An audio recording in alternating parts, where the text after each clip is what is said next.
I'd like to know how this whole business started. That you had thought that I had been untrue.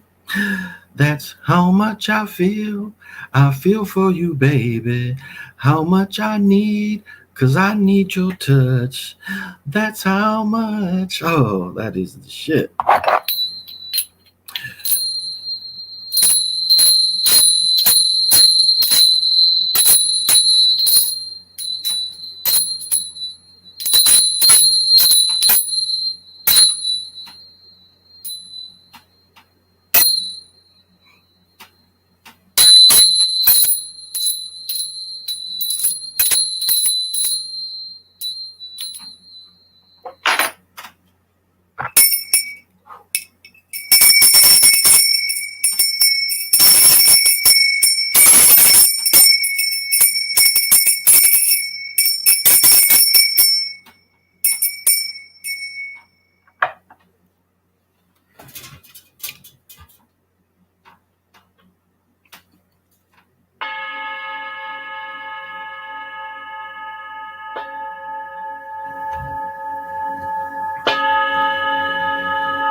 Good morning. Guten morning. This is the Chocolate Mountain Show. I am your host. Wind is timeless. And it all did start with a gentle sadness. I am the holder of the continuous ball game created by the Hero Twins. I'm the Galactic Daddy-O, sitting on his galactic patio from Minnesota to the universe. Funk and Telica.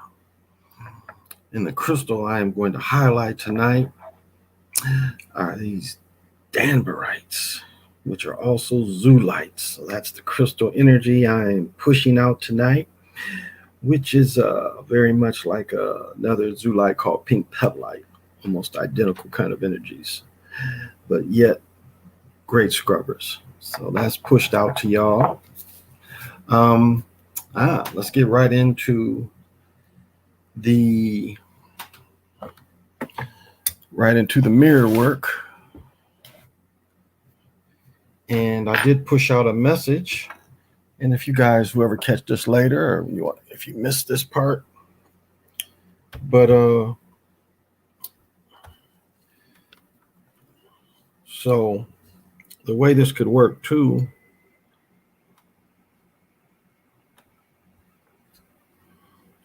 the way it could also work is you could see this stuff somewhere too. Okay. You could see the message somewhere. So you might not necessarily get it in just your normal meditation, but you could see it. And the message was logic of knowing. This is the message I put out last night. It was the logic of knowing. So if that came anywhere in your consciousness or in your environment, starting to kind of see. And if it didn't, that's okay too. It's just a starting practice. And so now I'm going to do the same thing. Now write down, and this will be for tomorrow. And again, you can create something simple as that.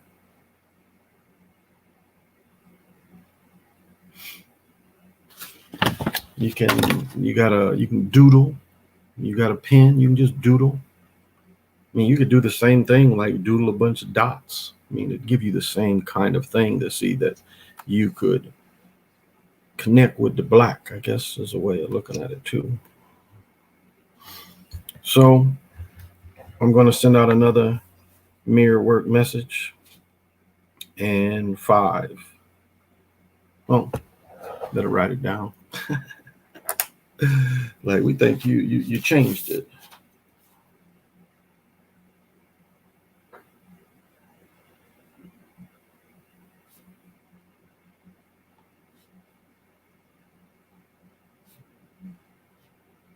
This is just a simple sentence. And I'll send the energy out. If Crazy Sarge is watching, he can amplify. If not, that's all right. I'll send it out. And so I'm going to send it out in 5, 4, 3. And those participating, you do got to kind of, send me a little energy too, to receive. So be able to receive in 5, 4, 3, 2, 1.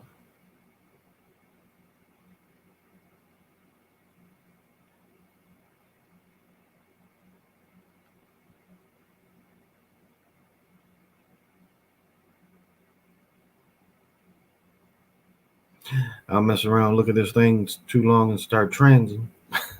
Didn't want to do that. He'd be just looking at me.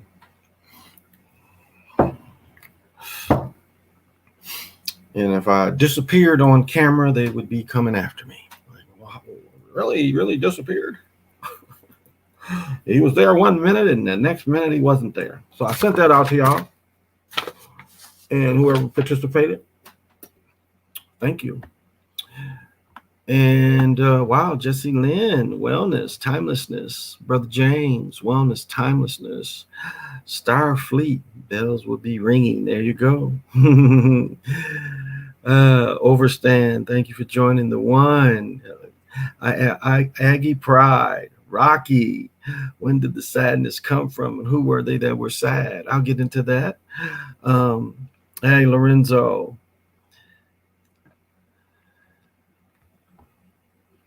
Thank you for joining. The moon was beautiful in the southern skies this evening. Oh, okay. Let me see. Well, I got books. Well, I wrote it down. I don't write it down in my newest books because I'm not reading the. I don't really share a lot of the time walking information, but basically, what it says is, I think it's in the other stuff. Well, here it is, and I'll see if I can. Here I should have went over there first, and I'll see if I can find the poem. But it comes from the Time Walking Papers, and it basically talks about the Time Walking Papers were civilization builders. I mean, a lot of when, my namesake, 8 Wind, when you study them, like they tell you that 8 Wind and 8 Deer were both pretty much, especially, I'll just stick with 8 Wind. He was, his first 60 years of his life, he was just basically a Yanni, working on his spirituality. And then at 60, he was able to start his generation. That's when he got married and got multi-married. I like their thing at my age. But it basically talks that the time walkers know that they have to leave their area to rebuild a civilization. I see it somewhat kind of like the Green Lanterns had to do, where certain time walkers had to go to certain realities. And they knew that they had to leave that. But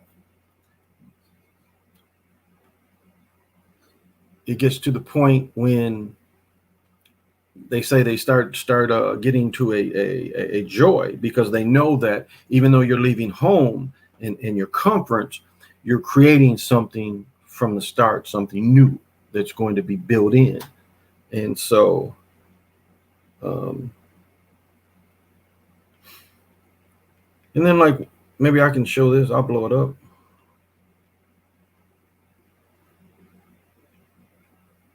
Right here.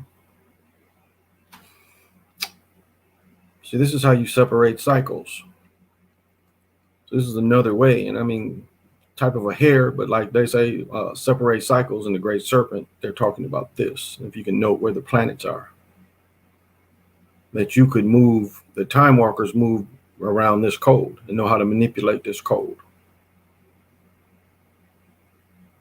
And that's considered the Great Serpent. And this old dude has a lot of the calculations. I mean, again, he accepts the mass, the Mason number of the sun when he gives his calculations. But like a lot of the stuff he puts in here, just my study and my quest for studying. And I don't know if I can find the poem or not to read the whole poem.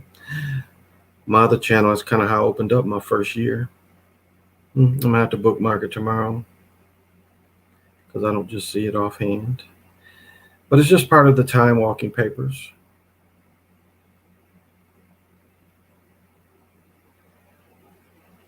Actually, it's like 2 papers. I guess I don't see it. I'll just keep messing with it throughout the show. And so that's the premise of it. That's the premise. Hey, Valerie. Woke sister. Honus to you. Thank you. Yeah. Yeah, thank you, Jesse. Yeah, I used to, when I on my other channel, my first year, like 17, I used to read it every day. But it's like I put it out there so much that the stuff is, I don't own it. So I don't necessarily even have permission to really pass it on. I've only passed it to one person, my brother. So I don't really, and I've tried to openly, I've tried to get it to Hito, and I've tried to give it to Tasha. The stuff won't pass through. I mean, it won't pass through. So I was like, I quit. I'm like, I don't know what I'm doing wrong, but this stuff ain't passing through. And the only other person that really talks about is Jonathan House, I think is his name. He's a brother that I think he lives in Canada. At least I used to be friends and used to follow. Well, again, I lost the young lady that knows him and had him on. Lester House, that's his name, Lester House. He's one of the Canadian tribes, First Nations that they call it. So yeah, it's just part of that. Lobo. Well, I'm glad you enjoyed it, Jesse. I've got it written down in books too. I'll get a book. I'll get one of my old tablets. Oh, thank you, Allie. That is nice to alert. I left my cigar out all night. It's got dried and peeled, but still so. It still tastes sweet. Oh, and it is, let's see what the temperature is. You see how I'm dressed. It was jacket, like rain jacket too. And I had to go into the city, and I did go armed. I just threw one of my big knives. I couldn't find my regular knife. I threw my big knife in my pocket. I had to take my son home. And it's like where they live, they built a couple of these affordable places, but there's really nowhere to park. They built this big building on a corner. And it used to be a restaurant that was there. And once the tornado came in 15, maybe, the tornado knocked the restaurant down. So they built this big, they built this big apartment building, but there's nowhere to park. I mean, there's really, like, I guess you can park underneath it. So I think they parked enough for one person per underneath. But that's quite an expense, I've heard as well. So it was interesting. But my point is of recognizing that kind of thing. That's some negative energy. It really is. It's really, and there's a church near, and I think the church must own this parking lot. But it's like you'd have thought that they would have negotiated some of that. Just looking, but it's another way that you put pressure on people without the people really even knowing it. Now, it's not hard to park somewhere in the city, but it's just, I noticed that. And it's the apartment rests on top of the liquor store. And the liquor store has parking as well, but they'll tow you if you're there too long. So it's just the energy. I just was looking at this thing and I was like, wow, this is some negative ass energy they put on people. So that was, oh, and it rained hard. It rained hard. And I was like, had some interesting conversations about like what we talked a little bit about last night in the Beyond place with my son. And he's, of all my children, he's probably the most spiritual. So it was cool spending time with him. Again, I don't eat a whole lot of sausage, but I had some hot Italian sausage, really hot, and I had some onions, and I cut some up and fed that for him, and then we took off. And again, you know, I had to hit my rig, and I was just like kind of smashed again, and it rained hard, but it was just like the my old truck. I'm supposed to get, when everything's working, I get about 21 miles a gallon. It's all-wheel drive, the Volvo all-wheel drive. So I just like, and this is and I was explaining to my son about the troll under the bridge. Then we have the cloverleaf energy, but it's so predictable how to see how energy comes around you. Because like I would see the people wanting to drive crazy in the rain. I would kind of see, and I would I would look at all my mirrors, you know, because you should always be looking in all your mirrors. And I saw like where the energy was. And I was like, okay, I'll let this go by. And sure enough, that energy that just had to zip by everybody despite conditions, because you can get a ticket for driving too fast for conditions. But again, it was just a spring rain, no ice, just rain. But I observing even that. And then I made a move, and a person kind of made the same move, and I couldn't be mad at them. I'm like, okay, that's good driving. But I'll say this, the traffic is back. I mean, this up here, it's back. Everything is back to, again, they put the spell on this, so it ain't the way it used to be, but it's the way it is now. So traffic, hitting traffic, coming and going.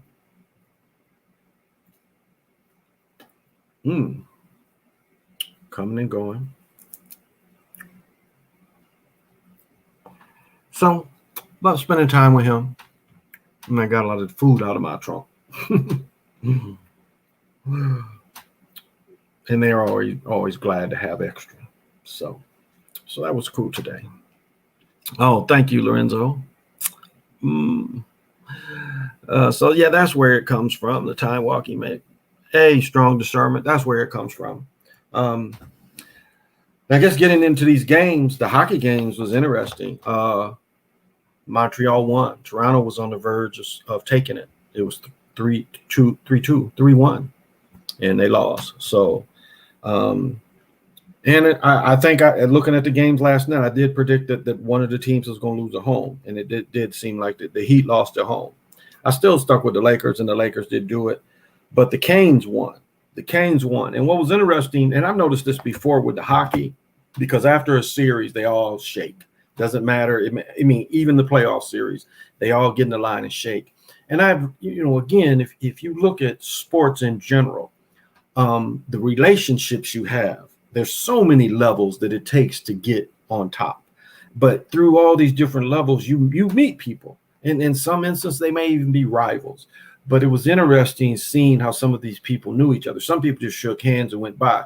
But I noticed like they would hit people in the chest like this. And some just hugged. But it was interesting, that dynamic, because that happens so much. As like Magic and them was trying to say that players in their day didn't hang out and they hated each other, which was so untrue. I mean, these dudes toured with each other. You know, the old dudes trying to say we wasn't buddies with each other. Hell, Isaiah and Magic kissed before a game. So don't tell me y'all wasn't buddies too. Y'all was doing the same thing these young dudes do. But just my point is that just the way you interact with these people through the years, I just noticed that. And so, the Canes went on to win. The Hurricanes went on to win. Lakers game, as I made that short video with Booker, there's no attempt to really make a basket. And I even watched the set before that video I made. And I'm like, let's look at the set. Let's see what they're trying to set up. And it was just some bullshit. It was really, they wasn't trying to score. Now the Lakers had a bunch of turnovers in the first half, but it still was the same kind of not playing quite as hard during crucial moments. So, and Anthony Davis had remember, Anthony Davis scored 6 points in a row, and all 3 of the shots was manipulated. I don't know if anybody caught that. It was either the late third quarter or early fourth quarter. Davis has scored 3 baskets in a row, and all of them was manipulated. And it does get to a point where do you keep barking up this tree? That's how I look at it. Because I try to point out these scripted plays, and then people look at it like, well, he couldn't have stopped. All right. I disagree. I think he could have. And so they do these things on purpose. So just put that out there today. Got money on the hockey. So that was always a good thing. Didn't get the stuff in time to do the basketball. And then there's 3 games tomorrow night. So I imagine I probably should do a NBA schedule for tomorrow. NBA schedule for later today. So, yes, I saw this. So the Hawks and the Knicks. Hawks at home. I think Atlanta is going to have fans. I think they've lifted their restrictions in Georgia. I think they're going to have fans there. Now, today we had one home loss. We had a home loss today, which was interesting, which I kind of anticipated. I think I did point that out with the Heat, that it'd probably be them to get the home loss. The Celtics, they said that Tatum's going to play. They were saying he got poked in the eye, and they were saying he might not play, but I guess he is going to play. Again, Brown's out. If this was the game for them to take, it would be this one. If they were going to script a game, it would be this one. I still would like to know this is the way they're probably going to do it. They're probably going to let the Celtics win, and they're probably going to let the Clippers win. I think they're going to let the Celtics win and the Clippers win. That's the way I'm looking at this here. Celtics might be able to pull this one out, unless they're going to go again. They're not going to go all 3 wins. So I'll say this: if anybody would probably lose tomorrow, I would say the Mavericks is the ones to lose. I think the Knicks pull off another game, but if anyone was to lose, I would say Mavericks. So again, looking at the script, I think the Celtics are going to win, and I think that I definitely feel the Mavs would lose, but I wouldn't be surprised if the Celtics won. But I still think I think scripted wise, to get more money for the TV, they should have the Celtics win, but I don't think they're going to do that. I think they're kind of pushing some of these games through. I see hockey doing that too. So I think if any team loses, definitely the Mavs are going to lose. So I'm going to go Nets, Knicks, Clippers. That's going to be what I'm going. And then game 7, I probably am not going to do a show tomorrow night because we have game 7 between Las Vegas and the Wild. Now, if the Wild win, I will probably be on here bragging. But if the Wild lose, I will still probably be on. So, hey, King, thank you. It's scripted for LeBron to either win the finals or get his 7th loss. Good point. Don't get hyped just because he beat Suns. After the Nets game, Kyrie said they'll meet the Lakers in the final. I still don't see him. If they do, I still don't see him letting Harden win. I just don't see that. KD would be a 3rd player to win finals MVP in both conferences and win 3rd championship like Kawhi and LeBron. Good point, King. Very good point. That ship's script. I don't even think Nets making the finals. I don't think so either. I still see them putting the Sixers out. The Nets are not killing the ratings. Man, we can look that up right now.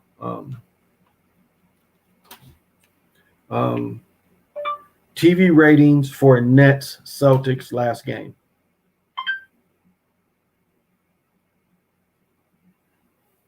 Right here.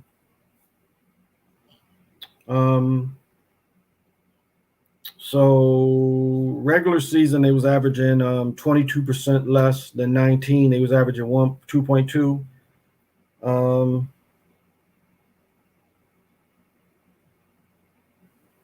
They just showed me the damn thing. I'm going back deeper. Okay, this thing right here had it. They didn't give it to me there. Right here. Oh, okay. Maybe this is going to give me. It says NBA's ratings have bounced back. Let's break it down. The opening weekend of the playoffs up 49%. Up 8 games from last year. So that's interesting. Lakers Sun game was the top draw. Lakers Sun game was the top draw. Do you understand what I'm trying to tell you?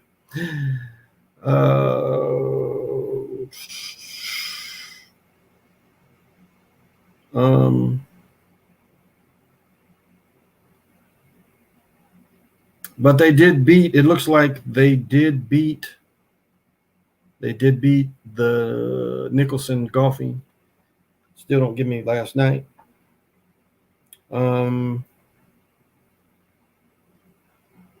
Listen to this. In other action, Friday's Grizzly Warriors play-in tournament game outdrew all series openers on cable, getting a 2.1, 3.6 million on ESPN. See, that's why Curry was around. Still didn't give me last night. Trajectory. Nothing today. Interesting. Nothing today. Oh, maybe. Game summary doesn't mean they're going to give me the ratings. They're giving 20 ratings. Anybody see that? Anybody else see it? They're not really giving me. Might have to download TV Guide. If they beat Milwaukee, you better bet on Brooklyn. You got the Nets for winning. I need that because they low key. Well, Kawhi will be with Golden State. Oh, you think so? If he joins Golden State, they winning. Kawhi's knees aren't getting any younger. That's true, and his defensive effort is not as strong. Clippers definitely winning Game 3. I think so too. Lobo, I definitely think so too. I heard PG-13 getting traded to Golden State for Wiseman, Wiggins, and a pick. And I'll say this. It was a good thing because Stephen A. Smith did talk trash about Wiggins. And, I watched Wiggins play a lot of games from his rookie year up until the trade. And I look at Wiggins very much like Christian Laettner. I mean, a solid guy was going to give you 20 almost every night. Now, and he wasn't going to be great rebounding. A lot of times the defensive effort wasn't as strong, but consistently good. Never made an all-star team, all NBA. Never made an all-star team. I think Towns only made one. So, and I would never say that he, and I would say he played well this year and last year with Golden State, but not projected what they thought. Like nobody piles on Christian Laettner. Christian Laettner was probably the highest. I mean, they put Christian Laettner on the dream team instead of Shaq. Y'all remember that? They put Laettner on the team. Shaq mentioned it. That Shaq said he didn't think it was fair. And everybody knew that Shaq should have went before Laettner. But Laettner had the name. And they wanted the Laettner to get better. And we see that he didn't play a whole lot in those games. It didn't improve his game. Because it exposed him. It exposed him that without the system, he really couldn't be the man. He was a role player in a good system. But no one ever pushed that on him. Now, he wasn't the number one pick. I think Danny Hurley, before he got thrown through a car, got picked higher. If I remember right, than Laettner. Could be wrong.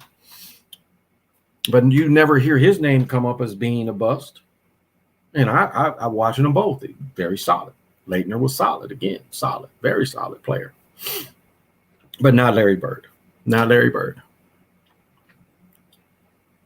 I mean, Wiggins is not very stoppable. Like the first time I really noticed shots being pushed and rolled out was through him because they did it to him so often. And I mean, one game, he's by himself on one end, and this strengthened my earbud thing. it was like, why didn't he dunk it? Why didn't he dunk it? Because he lays it off, it rolls around, goes out, the other team gets it. He did 2 by himself. Why didn't he dunk it? So I think in the earbuds, they was like, lay it up. Because he got caught with that a lot. Nice moves, drop them, and roll out, roll down. And that's what made me see the most about that layups could be pushed out because it was done to him. But I would never say he's a bust. He played hard. Same thing with Christian Laettner. He played hard. He was not Larry Bird. Wasn't nothing gonna make him Larry Bird. And ain't really no other player really been comparable to Larry Bird. Not peak Larry Bird. The first 2-3 years when Larry Bird was MVP, 3 years in a row?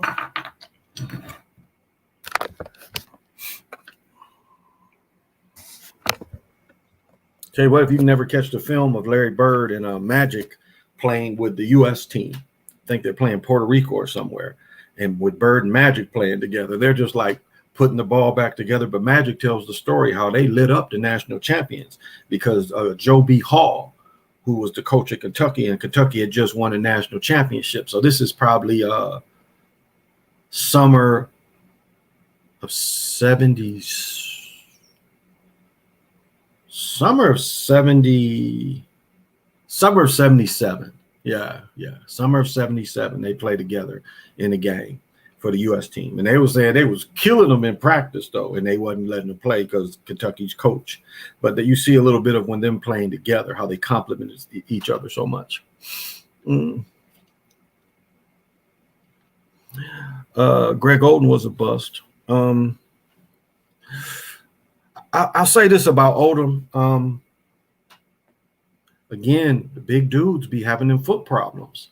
And he got caught in that. He just was able to have like a productive college season, productive high school. It's hard to say. I thought maybe when he went to the Heat, he might have opportunity, but apparently he was still really hurt.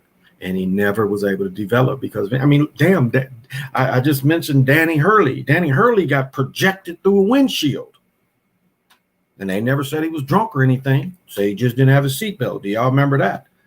Now, I know Mike, what is his name? The other announcer from Duke, all of them got the same name. What is his name? But he driving a motorcycle. Tore up his leg, and the Bulls still played him, but he never played nothing but preseason NBA games. Tore up his leg before the season started. So he never played. What's his name? Played at Duke, guard, and now he announces. He's on the early morning show. What is his name? Jason Williams. Yeah, Jay Williams. Yeah, Jay Williams. Jay Williams, it was in his contract. It was in his contract. He couldn't ride a motorcycle, and he tears his leg up riding a motorcycle. And luckily, the Bulls still paid him his rookie salary, helped him with his medical bills, but they had other plans for him. Yep, Jay Williams. Yep. You saying Freemason? What is the rhythm they're going on? I got you, and that's why I think so. I wouldn't be surprised if they did that. Again, the money is on them. The biggest TV audience is going to be with LeBron, and I'm surprised we can't see the ratings. Man, I have to dig a little deeper. But yep, thank you for the Jay Williams. But I see what you're saying. Lakers first playoff win since Kobe. That's a good point. I didn't realize LeBron hadn't played in the playoff game at the Staples Centers, so I was kind of surprised at that when they mentioned that after the game. That he hadn't even played at the Staples Center in a playoff game. This is only his 3rd year. That first year was a rest year. I don't think it was nothing but that. It was a fake injury, rest year. Turmoil with Magic. I think Magic was forced out. I don't think he really quit. I think they forced him out. And you listen to the body language, and it was like he was kind of forced out, and they let him save face.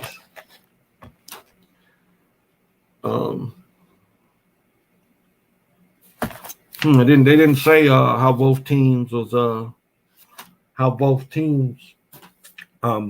I didn't hear like the shooting performance and stuff. It wasn't a whole crazy amount of threes either. The Lakers had 4 or 5 turnovers like right in a row in the first half. Again, I was going back and forth both games between watching hockey too. But yeah, I got you woke in rings. Yep. Why would they make the Lakers pass the Celtics? The Lakers are really more of a storied franchise. The Lakers was the first dynasty. Remember, the Lakers come from here. The term Lakers, they talking about around here.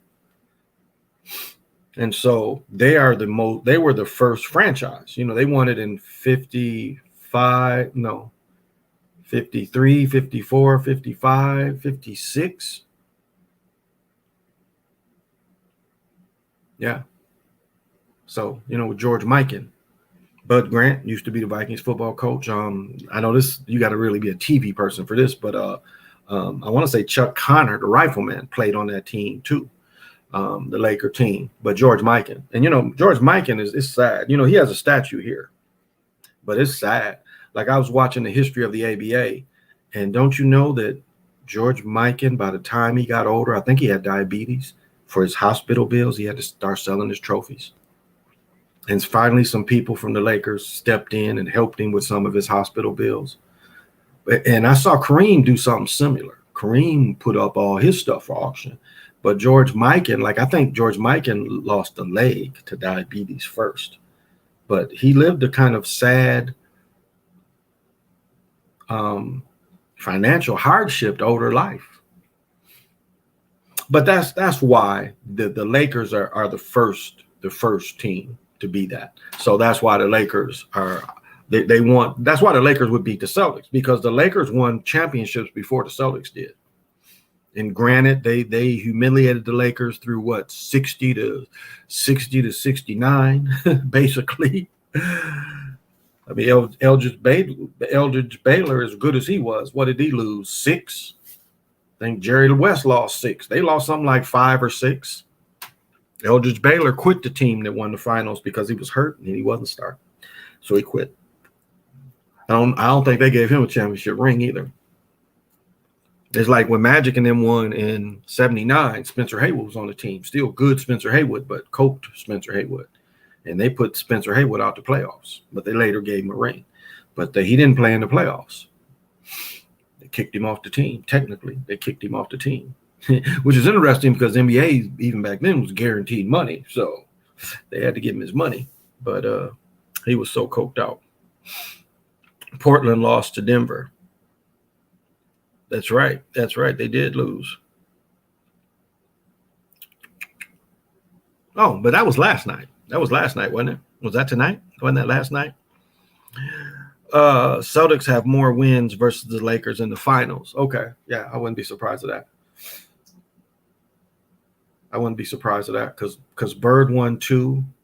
Then you throw in Havlicek got another one with Dave Collins in 76.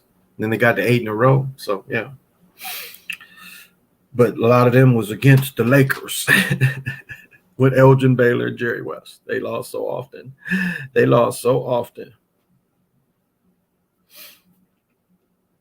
And it's funny, they put Austin Rivers, for Murray's spot, and he ain't the scorer. Oh, it was today. Okay. I don't know how I missed that game. How did I miss that game? That game must have came on super early, and that had to be in Denver. Okay, that came on today. I saw the score, but I wasn't sure if that was today. I missed that game. Oh, I went to sleep. That's what it was. I went to sleep during that game. That game had to come on early. Because I remember talking about it last night. So Portland won last night. Or Portland lost to Denver. Yeah, Denver at home. I think, because the one I picked to lose was probably going to be the Heat. That's what I looked at it. So, yeah, I remember that now. But I didn't see much of that game. I slept during the other game. So who will win NBA this year at any astrological correlation? I should look into that. I have to ask Jody. I'll have to hit Jody with that. She would probably be the best to put all that together. And so I'll shoot her thing, see if she's seen anything. But could be. So I still think the Lakers and Sixers, with the Lakers winning. Portland was at home. Yeah. Portland was at home. Right. Portland was at home. Okay, so Portland won. Okay, so yeah, it's still the Heat. That's right. The team. So they won at home. Okay, I got you. So yeah, I said the two other teams, the Lakers, Portland win at home, and then the Heat losing. Yeah. No, but so no, Portland got beat at home. So it's 2 losses at home. So it might go like that tomorrow too. Then 2 losses, 2 home losses. We might have that tomorrow too. So that would go to me seeing that the Celtics lose again. So yeah, Celtics probably lose again tomorrow too. Then if we had we had 1 win and 2 home losses. So yeah, that could be tomorrow too, because they like to do the same kind of thing both days. Hockey does that really. Baseball, you'll see this in baseball. You'll see one dude hit 3 home runs in one game, and you'll see another dude do it. The only time they don't really echo each other is no hitters. They'll do it the same week, but most of the time it won't be the same night. So whatever ritual goes into no hitters, they won't repeat that the same night. But multi home run games is if you see one team hit multi home runs, guaranteed to see another team. Baseball is very predictable in that matter. So yeah, I got it. So Portland lost. Yeah. It was on MV. Okay, I don't have that. My cable don't even have it. I couldn't even pay for it. My cable company doesn't carry it. I guess I could get it on here, but I don't like it that much. Nugget leads 2-1. That's right. Yep. Kane. James. That is nice of you to say. The NBA really destroyed Curry's legacy, not giving him MVP and making him miss playoffs 2 years in a row without Clay. Well, the high ratings show that they still see his importance, but a lot of times, like we were saying with Patty Mahomes, maybe even end up being like Brett Favre and Rodgers, just being a one win, 1 title. They might only just get that 1 title. And so we might see that the same way with Curry. Curry got them titles, but the rest of the ride as he gets older might not be so great. He's at this spot in his career. Curry is fading, and Curry had two injury plagued seasons. So in its own KD. Well, we'll see if they clash. Yeah, I'm not really messing with him either. I did see the Stephen A. Smith shit. It's the same job that it was like you could predict Stephen A. Smith's response. The beast is behind him, and the beast thought of how we can go about this. And so it wasn't that in Smith, but it was predictable. You saw how they was going to go after him. They was going to find plays of him not being good. And what's interesting is them same kind of plays you could find with any great star. You could go back and find Wilt, as much as he dominated some games like that. Russell, you could see LeBron some games like that. You could cut and splice any of them little films like that to make anybody look a certain way. So I thought that was a week. Well, I mean, it was a publicity grab. I mean, Smith said the same thing I said, that he's more famous now than he ever was. I mean, people been saying that. So I find it just they all actors. He ain't talking about fixed sports. And we'll see if he said that he's going to work with eBay at East Bay to give children shoes every 2 months. We'll see. Because I think the one that really lived that was Marbury. Because Marbury sold shoes that if they wore out in 2 months, you didn't care. That was the thing about the later generations of knockoffs. Once the children destroyed them, you didn't pay that much. But Stephen Barry's shoes was even better. You're only paying $10 for these shoes. They tear them up outside for the winter come. Got a pair to walk around school in. You didn't care about them. Now, they wasn't no shoes you could play in. It was some plasticky, not cool shoes. So yeah, he's nothing new. He's nothing new. He's more famous. Like when he had 15,000 views, he was like, oh. And like Ciova was showing how they can throttle that stuff, how they can throttle, make it look like the world is watching you. But it's a money grab. I mean, you're a millionaire and you accepting donations. Prove that you're not taking the donations. Prove that. prove that you are giving it up. But I like what he said. He's like, shit, I like pissing outside, and that shit was I understand that. Man, that's easy to piss on a tree or something. Just go to a tree, and sometimes you just got to go. I thought that was exciting. Not exciting, but just that's a man thing. That's really a man thing. So after this 6 sun eclipse, now retrograde, what will happen in stocks and cryptos? What is crypto? They still at 39. Did they raise a little bit? Really hadn't looked today. 37. Wow. From 59,000, they're down to 37. So in 7 days, 2,500 lost. 2,500 lost in 7 days. And people on Facebook are saying, ride the wave. I paid $2.75 in gas at Speedway. You get 3 cents off. Most places was $2.89. So gold was up again. Ooh, gold's almost knocking on 1900s, up to 18.99. So gold is still a good bet. It's up $1. It'll be up $1,900. Not bad. Silver seems to move with it. 29.50 trading. One is 27. Yeah, both of them. Oh, that's silver bullion. Okay. So 27.97 is the regular silver. So up 15 cents. And where's the 90%? And again, if you would have bought the 90% silver bag of coins for 21 grand, you'd have made $107. If you'd have bought a silver bar, you made $150. If you'd have bought just a silver, 100-ounce silver bar, bullion, basically. But freaking 27,000. So, yeah, that seems to be. Remember, it before, during pandemic times, it went down to 6. I think 4. No, 4. I think it went down to 4. So, if you plan with it, they'll afford them losses. So, yeah, Vanetta, it's going to be a lot of other stuff coming. We just have to ride it out. That's all. Yeah, he could. One, I agree. He could be very, very easily an agent. And I think so, the way they wrote him out. I think so.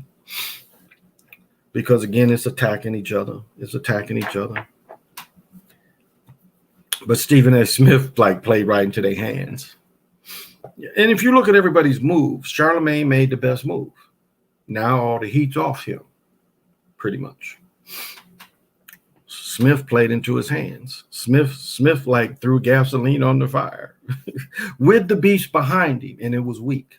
So that's interesting. But fire is engaging with him the whole time. Nah, I can't do that. I'll listen for a few minutes to see. But other than that, yeah.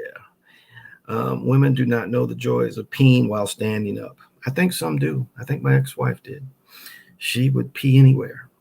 I think I went with my ex-wife and my in-laws, her father and mother. We all went out, and it was like they were giving drinks like this very cheaply. And my ex had a little too much, and we was leaving, and she fell over a table, kind of knocked some drinks over some people. I had to apologize. So, again, her dad drove, so he wasn't drunk. He had a couple drinks. His mother was kind of buzzed, but we were going the back way from Kalamazoo to Battle Creek. So we're going one of the back ways, and her mother had to pee. And so her mother is back of so we're in the country and then pulled over, and she's in the back. She gets out the car, she starts to pee, and she freaking stumbles. So she falls down, and she gets up, and then she sits back in the car. And then she was like rocks and shit was all up her ass because, again, she fell in the side of the road. And then she was like, oh, I've got a butt in my butt. So that kind of was the joke for the night, that she had the butt in her butt. But it was so funny that she fell. And she was falling, and her husband had to go help her out.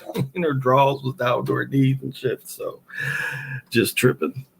Oh, hey, Rocky, how is it down under? I think the next crash will be the end of America. Yeah. I don't know. There's still a lot of greedy people going. I don't know. I don't know if it'll be the end yet. Again, the prison cities is going to be a reality. That is what they're going to do. They're going to make some of these hoods. I wanted to make, I'll make a point too is, maybe I'll make that point later. But yeah, the hood cities is definitely, I went to North Minneapolis today, just any given time. Again, you can feel the energy, and nothing happened to me, but the little girl that got shot in the head last Wednesday died yesterday. So 2 children have gotten killed the last 7-8 days. 4 children shot, 2 killed. So, and I'll say this too, and this is like, my son is going to be 20 in a week or so. And before he moved, some of his friends, and like he talked about one friend, and he talked about 3 different fights. I mean, this cat is probably, that he's talking about, is 19, 20, around his same age, maybe 21, I don't know. But it's like he was telling me how the amount of times this cat was fighting. And it's like, what is it? What is it with the young people that they want to fight? Most people don't want to fight. Most people shoot. But it's that kind of thing, that kind of mentality. You go to fight somebody and somebody surprise you and shoot your ass. What do what you ask for it? So what is it with young cats and fighting? But that shows, we as a people we don't even like each other. It ain't even like the African tribalism thing. We as a people don't like each other.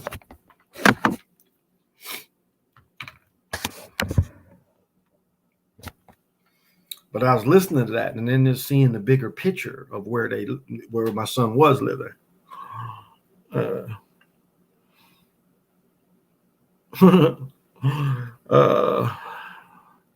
Yeah, he does.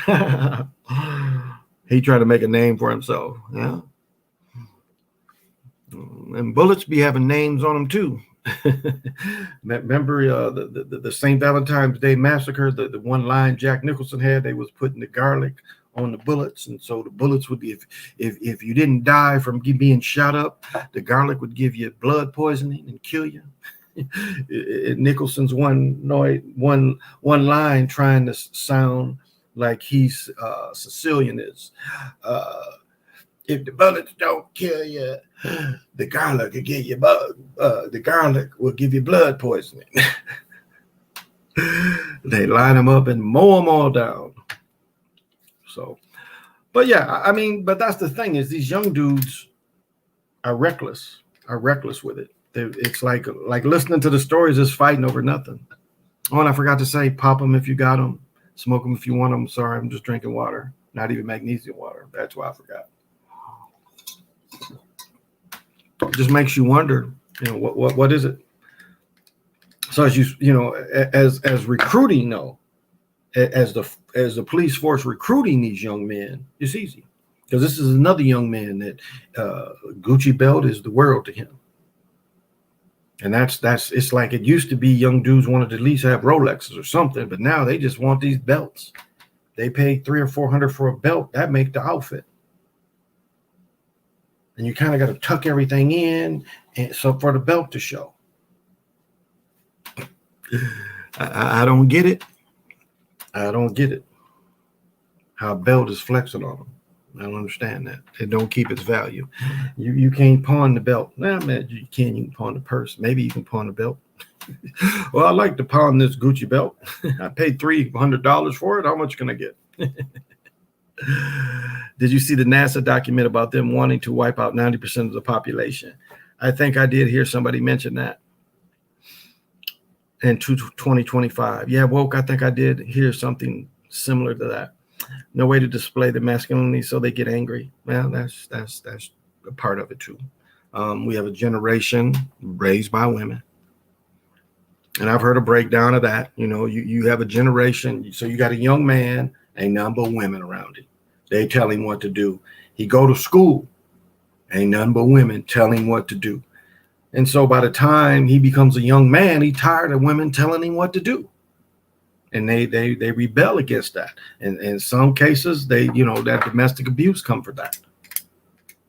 Tired of, and in some cases they hit on the mama, like tired of, you was so ratchet and tired of hearing your shit. But a lot of times they get in these relationships. And this is kind of their way of getting back at women. Now, it doesn't excuse the behavior, but it is a way that all this women dominance. I mean, look at what they want to do. They want to put a fictitious person on a $20 bill. They put sister girl in the office.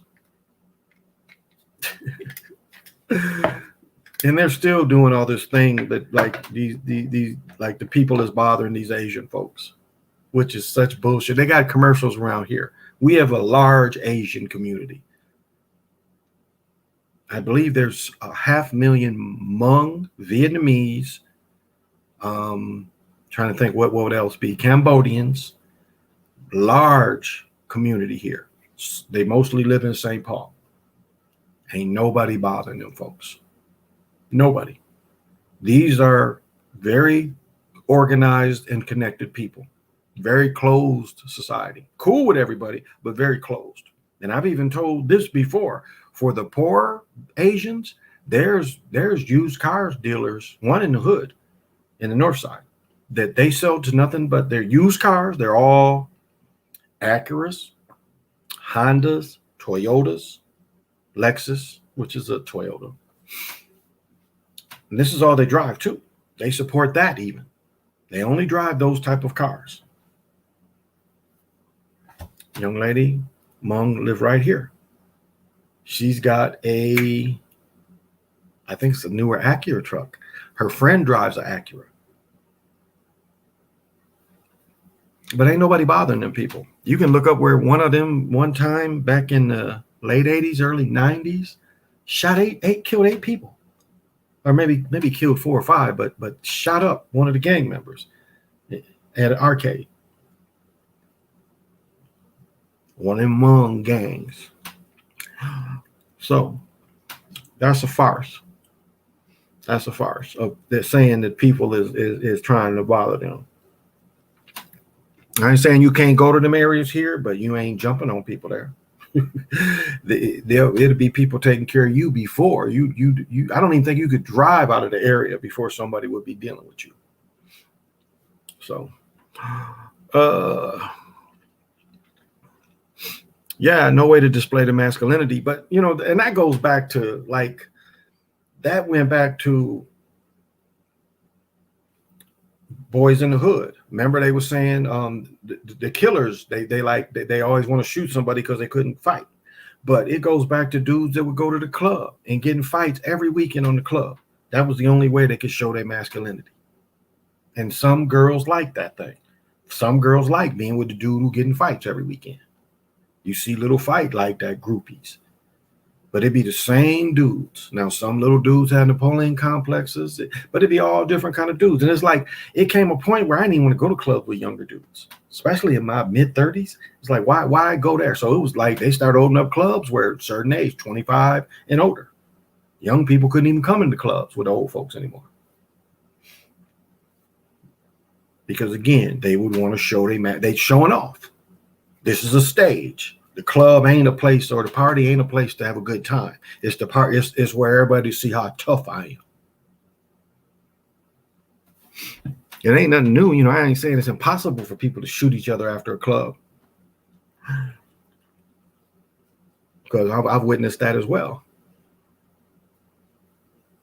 You go into clubs and you see where they let certain people carry guns in the clubs. Club owners will let certain people come in. Then you wonder why people would get shot. The club owner wouldn't be held responsible. What did Snoop Dogg say? I gave my girl the 4-4 through the back door. Remember that? Gave my girl the 4-4 through the back door. So remember that line? So we see that same thing. There's nowhere it's like, instead of going out and helping the community and the community seeing you a solid dude, you got to show out to show people you can fight. It became that kind of mentality. If you wasn't an athlete or you didn't have a good job, you could go in the club and people would notice that you fight. And as I said before, some women like that shit. There's some women like being with the dude who fight every week. They get some kind of turn on.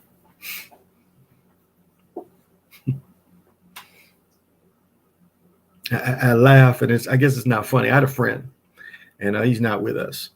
And he had he was a hustler, and he did a nice little bid in prison.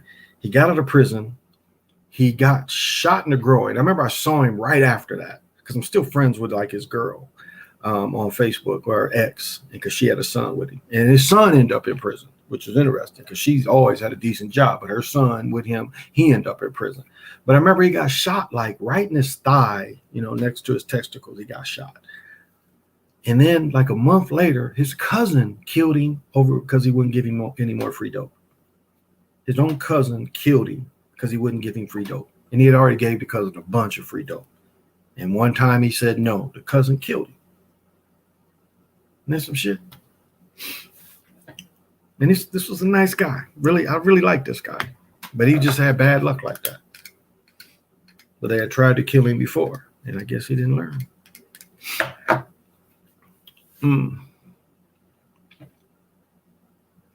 He would say, fo.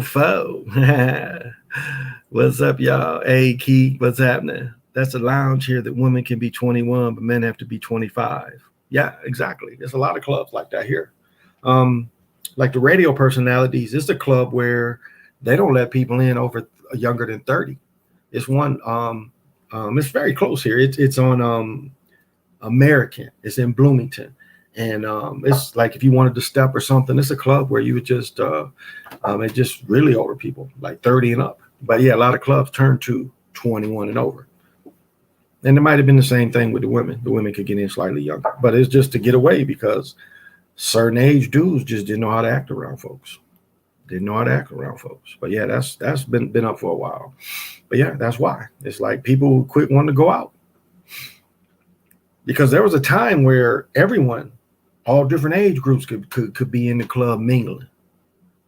The elders and the young. It was like just everybody come in and be solid. That's all. Get along. But you saw that change. You slowly saw that change. That fighting thing came. That attention thing came.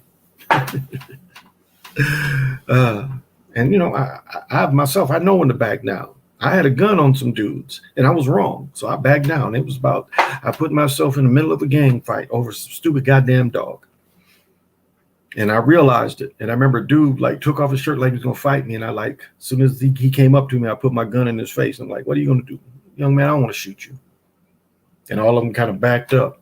And it's like, he only got one gun. And I pulled out the other one. I'm like, yeah, I got this one too. But I was wrong. I approached some people, middle of a big gang fight that was about to happen. And everybody was starting to focus on me.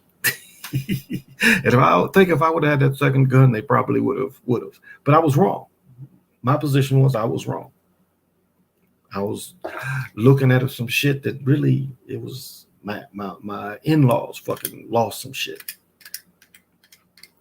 So when you're wrong, you're wrong. When did the fighting and attention come? It was like, I would say that came in the 90s, like the late 90s. The late 90s, you started to see that kind of thing.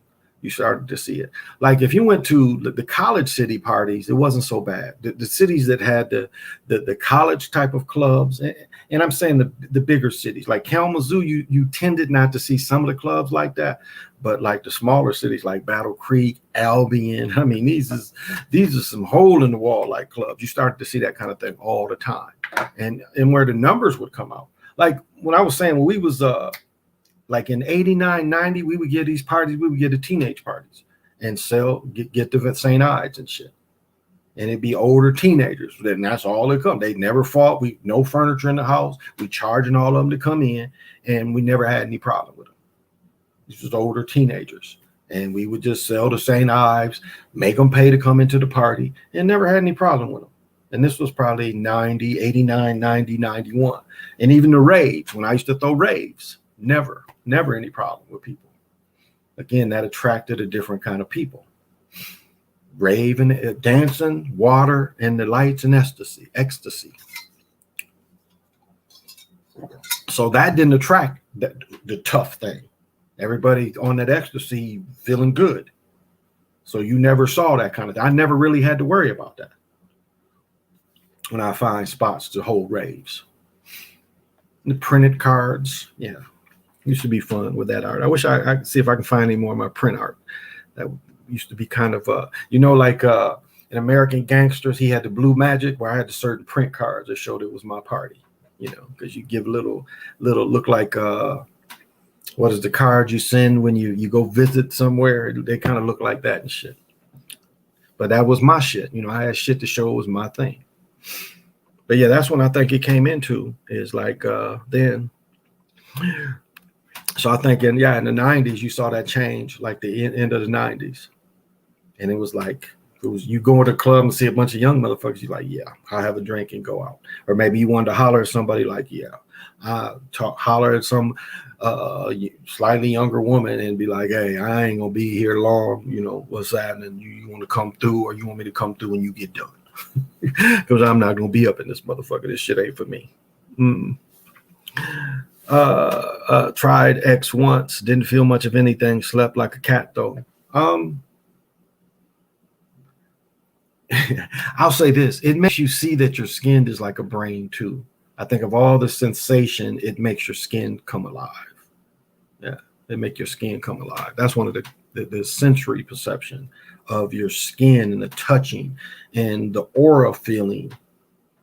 It brings a lot of that out. But yeah, I wasn't devastated by it, but other than it made my skin feel alive. I like that feeling of it. I didn't like the dry mouth feeling, like medication to make you do. Didn't like that. Made you feel like you was dehydrated and you was pissing all the time. Yeah, that's what I would hit him with. I'm like, I ain't gonna be in here long. And those days was 90s and on. Always carried pistols. So it was like that was just common for me. But like being in shootouts, that shit ain't fun. That's why a lot of them just walk up on people and just be one way shooting. Don't be people shooting back at them. Because most of them ain't got the courage to, be strategic and shoot at somebody. They want to, like they shot at these children, the old dog mentality. You see children out there and you just opening up. Really? You just opening up. And ain't, this is across the country. I agree. The one dude AK, whatever his channel is, I agree. It's, we don't like each other as the people. That is very obvious. American black folks don't like other American black folks. And the younger generation from 20 to 15, they really hate each other. They really hate each other. Now, when people say, is it social economical? It's beyond that. It's beyond that. It's beyond social economical. Because now anybody, like everybody that lives in Minneapolis, make $15 an hour. Everybody. And with overtime, you can make some decent money. It ain't gonna make you rich, but it'll make you not suffer and be comfortable. These places is begging people to work. There's a boom here in working in jobs. So I should have joined the Army and Marines so I can know how to move and clear buildings and that type of stuff. Oh man, it was man. I'll tell you what, it was a cop movie that I saw, and it's an old movie, and I mean color, but old, like 80s or 90s old. But they did a perfect job of two detectives covering a room. I was like, I remember watching it. It was like, yeah, that's how you do it. That is, because sometimes you see it, they don't really, like I was watching Debris, and they was clearing the room. They wasn't doing it right, even with soldiers. But I watched these two cops, and I was like, whoever trained them right how to clear a room. And I was taught, I mean, now they put the flashlights on the gun, which to me, that brings it to you. I was taught like this. They always taught us to keep the little flashlight out here. Have your gun right here. So they'll shoot at the light instead of shooting at you. You got that flashlight on, they're going to shoot at you. It was like there was a shootout with cops, and the dude was catching the cops because like even SIGs got the reflective sights, and you could see the motherfuckers moving. He could see the cops moving around him because when they would move, he would see the reflective sights. They would give away their positions. So some people don't even like that shit for nighttime, the reflective sights. Same way with them beams, and beams give away your position too. Way to be traced. So Rocky, that's something you can learn yourself, though. You can learn that. That's a skill you can learn, how to clear a building. Even how to go intelligent in your house. If you got a decent sized house, how to be the most defensive in doing your house. That's why you for a home, you want something that's going to shoot through walls, and 9s can do that too. I know a lot of people say shotguns, but 9s can do it too. 9s can shoot through walls and floors. That's why they don't want you. They tell you not to around your home with the cheap ammo, the 115 grade. Because it is not going to have any discrimination. It's going to keep going. Take over the hood and get you out of there. Yeah. Monarch butterfly programming. I would say to a generation. Yeah, because again, this is when I'm talking about this from 90, like from the late 90s to the early 2000s. We ain't really talking about a full generation of crack people, taken away. So we're a generation that they were still kind of raised by people. But it was that thing where, how can I stand out? And fighting was a way that a lot of dudes did it. Was through fighting. Yep.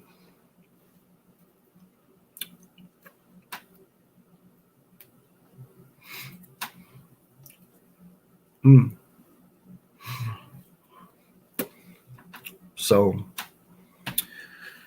what do you do about that? Where you got dual enemies, from adults. I ain't talking about me as an elder. I'm talking about from adult standpoint. How do you deal with the who I smoke generation? Where these people don't value life. They don't have any emotions. How do you deal with that? Because one thing that all people respect is power. And so when you always show some type of power or not being or looking like a victim. Hey, Barbara, thank you for joining me.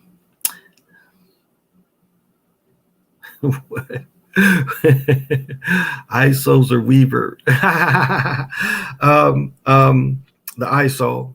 Yeah, not the Weaver. They teach that now.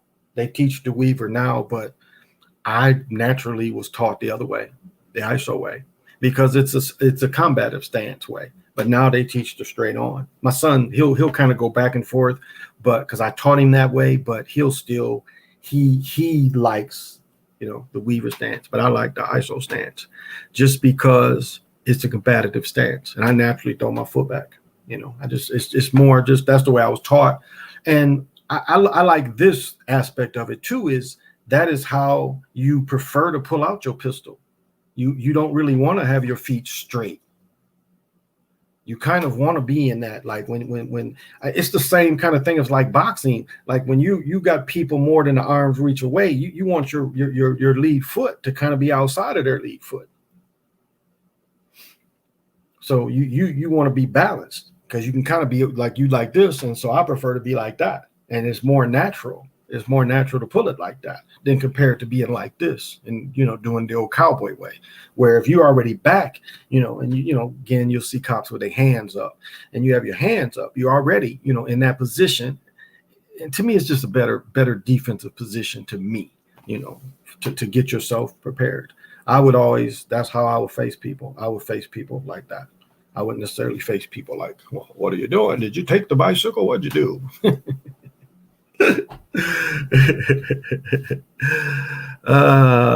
It's nice for you to come by, Barbara, though. Thank you. I guess the best thing to see is stay away from the populace as much as possible and be armed. Yeah, because it's like even wearing my chains over there. I was like, yeah, why advertise? But I didn't stop. And I knew I couldn't go in because it was like a tight window where I had to, because it's to take him, he lives near his mother. They live about 25. Well, it's probably almost close to a half hour because I got to go into the hood. Where my son lived, I really didn't have to go into the hood, but I kind of got to go into the city. And it's like one little area I do not go through. It's Golden Valley.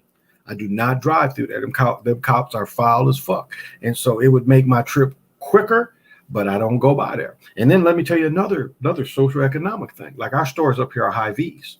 And so through Robbinsdale, there's one road that kind of goes from the hood and then you end up in Robbinsdale. And it was like used as a speed trap where they built this big $1 million high V. And high V is kind of this area down to Iowa, maybe even high V's is in Nebraska and in Kansas City, in Missouri, I think. But you don't see the cops doing traffic anymore because, again, what do you need more? Do you need to tax money from this big giant business, or do you need ticket money? So I just kind of giggle when I go through there that they ain't sitting there, because where they would sit is where the supermarket is. And it probably killed some other businesses that used to be there. But it's funny hearing the stories, you know, people over there stealing. People steal everywhere. But they closed the Target in the hood. They stole from it so much. And Target to be everywhere, but they closed one because people were stealing from it so much. So they turned it into a grocery store. And they put a police substation in the grocery store. There's a police substation in the grocery store, in the hood. Yeah. So, hey, there he is, Siova. What's happening? Siova, I want you to hear this. My best video Zach Hubbard shared, where I had 100 views when I showed the Dame shot over George and showed how that shot was basket manipulated. And that was one Zach shared. That's my all-time best one. But on my page, the best one was 62,000 views. It was nothing special. It was the hit on Andy Dalton. And I think I made $800 off that one video. But this is my point. It's like there was nothing special about that video to make that video any more watch than the other stuff. There was nothing special about that video. And so, like when you were showing throttling and stuff, hey, Sebastian, that's kind of what they do. They are. I've watched these. My daughter watched all these children programs, and they throttle all of them. All of them. It's no way that it can be organic the way they move. But yeah, Sebastian, thank you for joining me. So that information you was putting out today was on point. That they do. They artificially build these people up. It don't be natural. You can't tell me that these little girls got 1 million people watching them all the time and thousands of little children joining this shit. I mean, it's just, and I'll say this, watch that shit. Watch your children watching these shows, watch that shit. Yeah, Siofa says it. Yep. Yeah, they pick and choose. They definitely do. All artificial. Yep, it is all artificial. So they make like really the little boy that supposedly since he's been 3 years old, he opens gifts. And that's something I never understood. Why would you want to watch another motherfucker open gifts? And my daughter was about 5, that she loved that shit. She'd watch other people open gifts. I'm like, wow. So you don't want to open gifts yourself. You'd rather watch somebody else open gifts. So that that just shows you they pick and choose. It's like when they took down my other channel without any kind of real reason. But apparently I said the magic word and they gave me the golden ticket after paying me. I think I made $175 and then they took my channel off mid-sentence. They didn't even give me any Vaseline and over 3,000 videos since 17. 3,000 videos. Yeah, it's all fake. Absolutely all fake. There's a Russian channel that does twice more than him. I believe it. Yeah, it's all fake. That's how they build them up. But I've said this before. There's a Russian guy that holds all the YouTube content too, and they sell it for a price. So YouTube, you think you just erase some shit? Well, you ain't erase it all. There's somebody apparently that keeps the shit too, that for a price you can buy it back. So yeah. Well, let me give the divination. We should be at 13 platoons, 0 cartoons, 8 tunes, 9 uno, and we should be at 20 kin or 0 day. And 0 day is solar mind, solar lord, mastery, realization of solar body, wisdom, knowledge, ability to focus, the galactic whole, ability to encompass and generate the entire cycle. And the energy is coming from the south. And those of you that want the Mayan Fractal, it is that. Au. And in the Toltec, it would be called Shikoto, or flower. In this image, we see a Yanni, spiritual seeker in alignment with the sun and the sacred task of bringing light into darkness. We know it's devoted to the sun because the symbol in his chest represents the sun. In his hand, he carries the reeds of Tula, capital of the ethnic Toltec, representing the clarity that is achieved by cultivating Toyoko, the Toltec system of arts and science. In his other hand, he carries a thorn of self-sacrifice. It represents the efforts and commitment of the spiritual warrior. At the top corners, we see a flower and a heart, which are interchangeable representation of the spiritual illumination that the character is achieving by falling into Toyoko. Finally, the symbol at the top center is the number 20, in the Mesoamerican numeral system, Natal system is basically what it is. Shoto has two meanings. The first one is flowering of something that has been expected for a long time. The second is the vision that comes from heightened awareness. Actually, these two meanings are very related because cultivating heightened awareness in your life brings the flowering of what you have been seeking for so long. The blooming of your dreams in your life enhances your awareness overall. Shato is a very positive card. In the first line of interpretation, the flower card is telling you that you have waited long enough, but your waiting has not been passive. You have been nurturing your seed for a long time. You have watered your seed in the proper way. Now you're entering into a very happy period of blooming. Make the best of it, because life and its cycles are always changing, and the time of the flowering is a special moment of wellness, well-being, and happiness. If you are going to sustain, how are you going to sustain this flowering? How can you make the most of it? This is what the second meaning comes to provide, the equilibrium and spiritual depth that you need to handle your flowering moment in the best possible way. You need to accompany this moment of success with a higher awareness that Shoto represents. When you are in the middle of that joy, live it fully, but remind yourself, this too will pass. The happiness and success of today does not guarantee the success of tomorrow. Ask yourself, where is this flower coming from? How can I manage to get this? How did I manage to get this magical moment? Is it a coincidence? You earned it with your dedication with two more important elements that work together: your strategic planning and your committed actions on the one hand, and your alliance with the spirit on the other. This realization is very important because it reminds you of what it is that you have to do in order to succeed in your external and internal world. In your moment of joy, remember the spirit and make sure that you have the time and space to be thankful and keep your connection with the sacred clean. This is the only way you can balance your moment. The fuck was that? Your moment of joy and success with the power of experience and achieving heightened awareness. Huh. That was interesting. That was a ball of like lightning that just shot right over there. I don't know where I came from.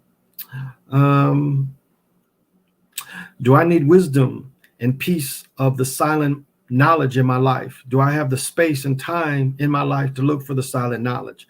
Is there a silent understanding in a deeper region of my mind? And how do you tap into that? Behind the constant babbling of my inner dialogue, do I have an intuition for it? Would it be possible to immerse myself fully in that deeper awareness? How would my life change if I spend periods of time in the silent knowledge?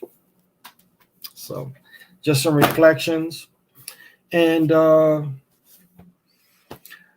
the energy, if you want to manifest, going on Friday is from the south, which means Saturday is going to be a new energy cycle again, starting from the east, which will give you a push.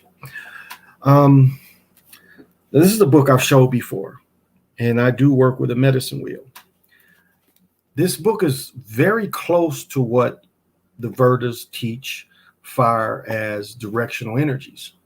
The Book of the Dead teaches a little of the same. This comes from American knowledge. Again, some of Southwestern. A lot of this information is the same information that came through the Americas, though. And an interesting thing in the TV show God, I just said the name of it. Gosh, I forgot it that quickly. But anyway, in this show, and I'll say the name of it in a second. But they show a native, and he's reaching out to the great beyond in the energy, and this orb comes to him. But okay, like this goes into attributes of the East. So this gets into what some possibilities you might face going through these directions. And again, the center is a direction that has up and down along with these directional energies. And so this would be different than just like you sitting in your crib and just the entity comes, or you call in the ancestors. A little different, because you would actually might have to see if you have ancestors in these directions. Like my medicine wheel is right there. I put my skulls on it. So I have my skulls, and then I have crystals. And so for some of you, this might be a possibility to start trying to manifest in the given direction. And it doesn't really have to change. I mean, you can see where you have the greatest push, or if those of you that are interested in ancestral connection, that's a way you can see. And so if you ever have to go again in one of these directions, you know you got such and such in that direction. Whereas you might go into another direction and you might not really have that push. You might see a little pushback. So you might want to avoid that until you figure out how to manipulate over the pushback. And a lot of people don't get it like this, don't understand how to say this is a possibility.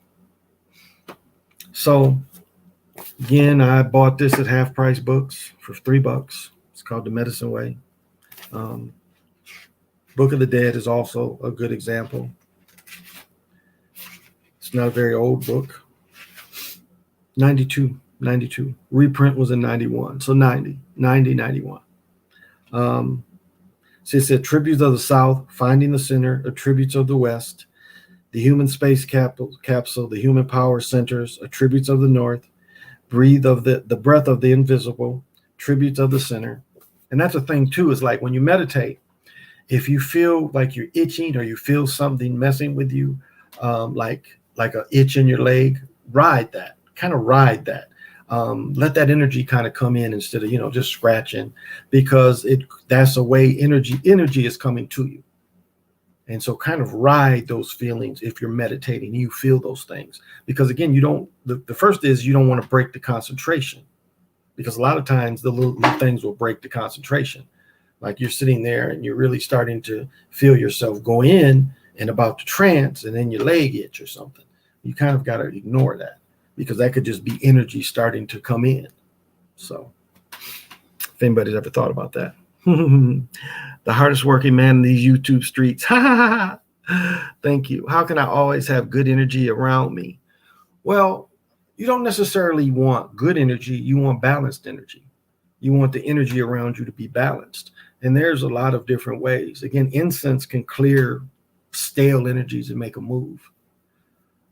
Sage can run out unwanted energies. And so you really want the balance. And so, again, music.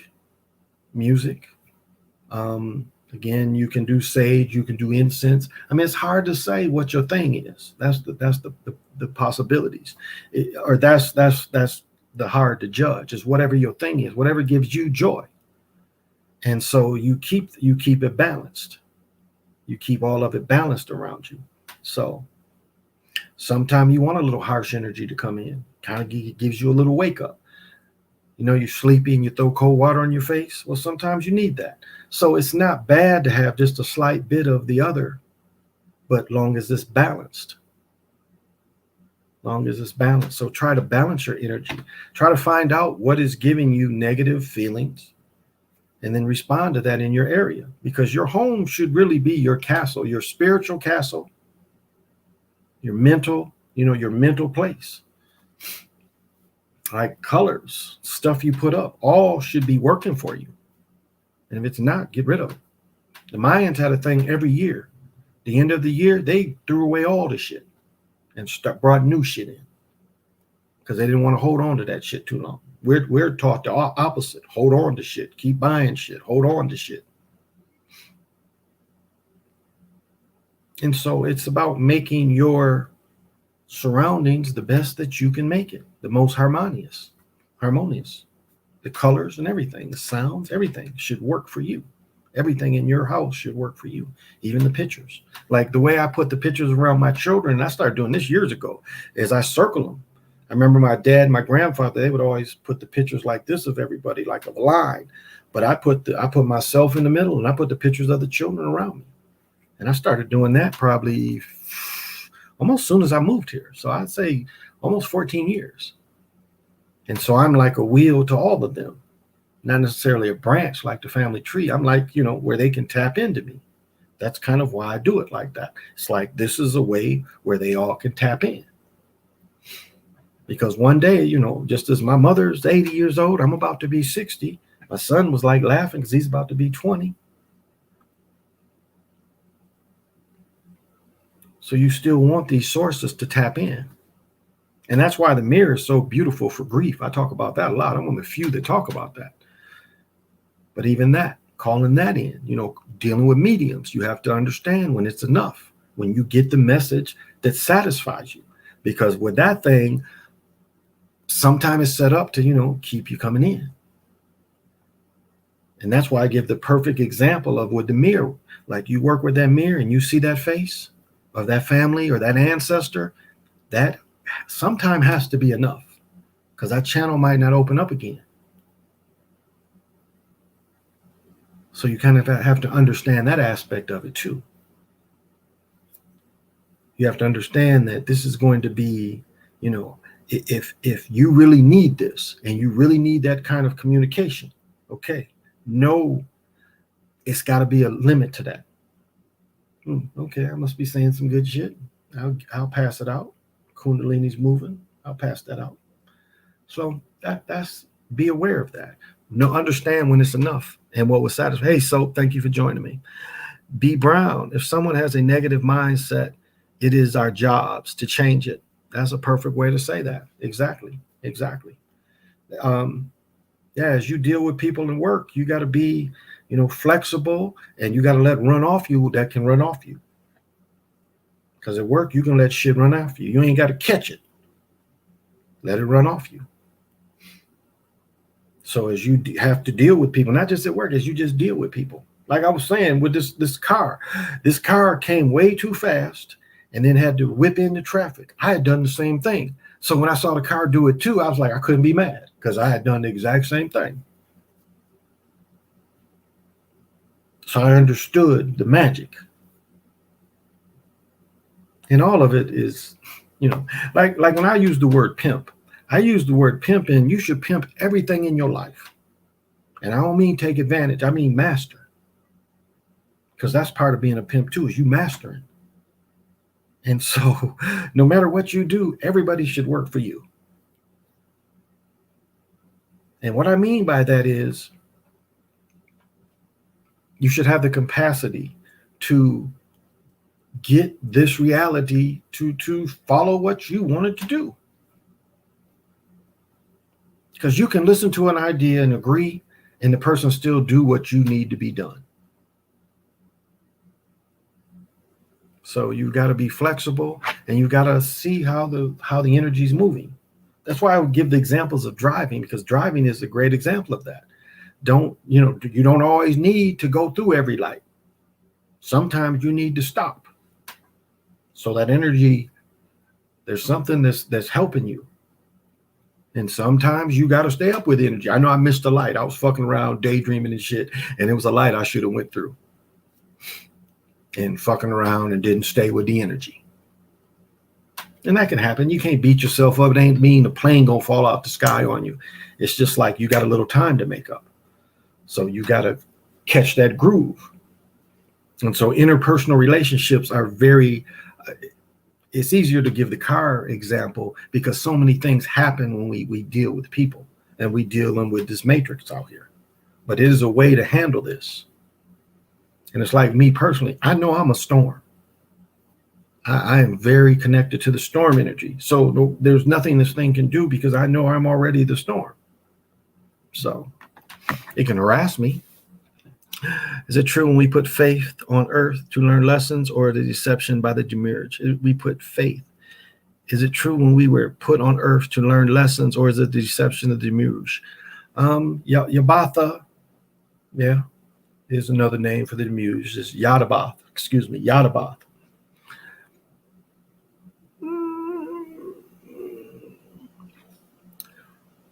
Well, I guess the question you're asking is kind of like from the prison planet, almost kind of looking at it. But on the other hand, you write the lesson. You write the lesson. So you start understanding that you create the lessons. You set the lessons. So that's what you could do. Now you're saying, is this a deception? But that gets into everything. Everything is a deception. I mean, I'm gonna say it like this too, and I've said this before. You think you're watching me. I think I'm sitting here in front of this, but I really know that I'm just sitting here in space. I'm just sitting here in space. I think all this shit is around me. You guys think all this stuff is around you, but in reality, and I talked about this last night. In reality, I'm sitting in space. The people under me sit in space. The people across from me sitting in space. The people under there, these apartments around here, these houses, these just humans sitting in space. Ain't none of this shit really around us. Because you can break through this reality and see it like that. You'll be looking like you just see people in space. And the shit is so good where motherfuckers be upstairs. That's the trippy part. You'll see a motherfucker laying down. Don't be no bed. It just be a person laying down in space. And it be people upstairs. It'd be people in the basements. But we are really just all in space. So you can write the illusion too. Once you get to a certain point, you write the illusion. Motherfucker, no, you ain't writing that shit. And we can get tricked. I'm living a trick right now. But I'm gonna bounce back. I understand.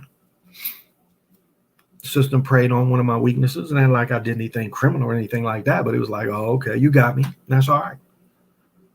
That's all right. They got me. Okay. I ain't no motherfucker that's gonna say why me. It ain't about that. It's like, okay, that happened. Let's keep moving. Let's keep moving.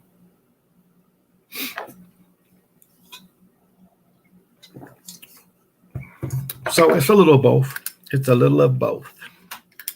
Sometimes I have to switch up furniture, other objects to free up the energy in my home.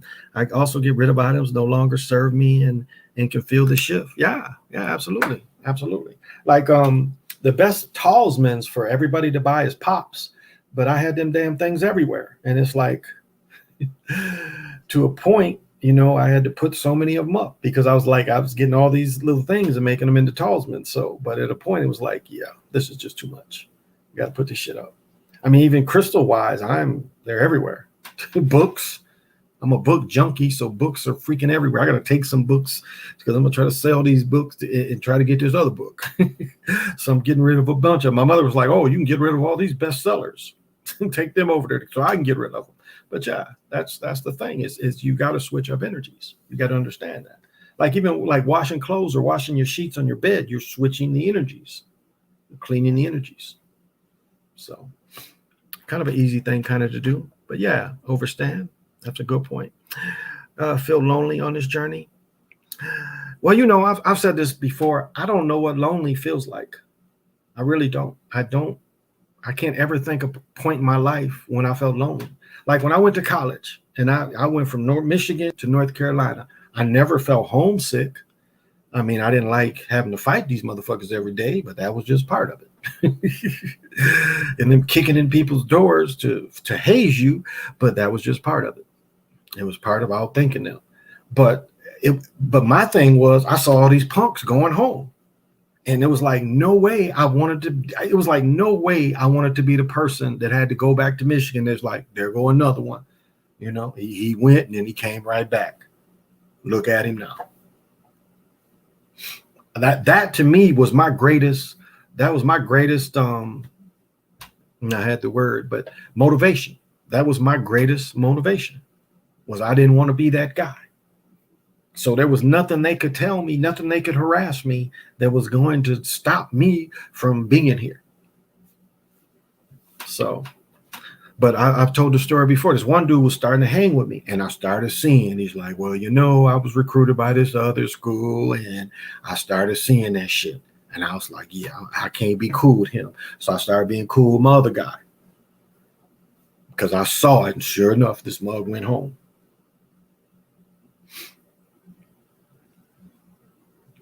So yeah, but I'll say this, and let me stand up.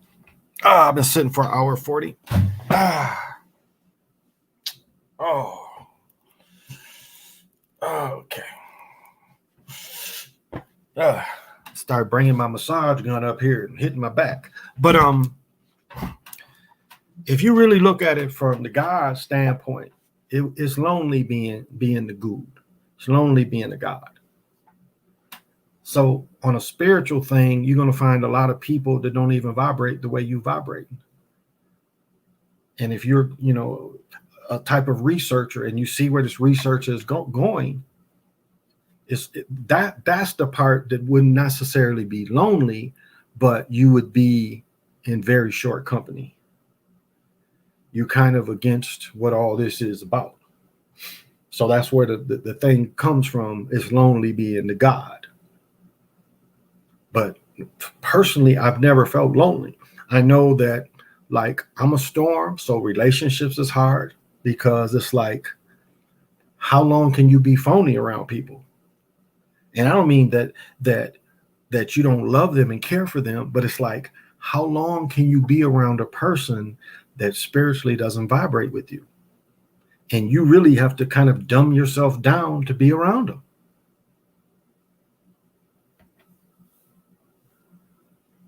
In some ways, you even have to be fake to be around them, because they're not like, you're up here on this cliff and they're not even trying to climb up the mountain. And sometimes in relationships, we do that kind of thing just to try to have a relationship. And like Richard Pryor was saying, you know, be talking at you and you'd be like, this is really a dumb motherfucker. And I'm living with this dumb motherfucker. And this person got my children doing this dumb shit.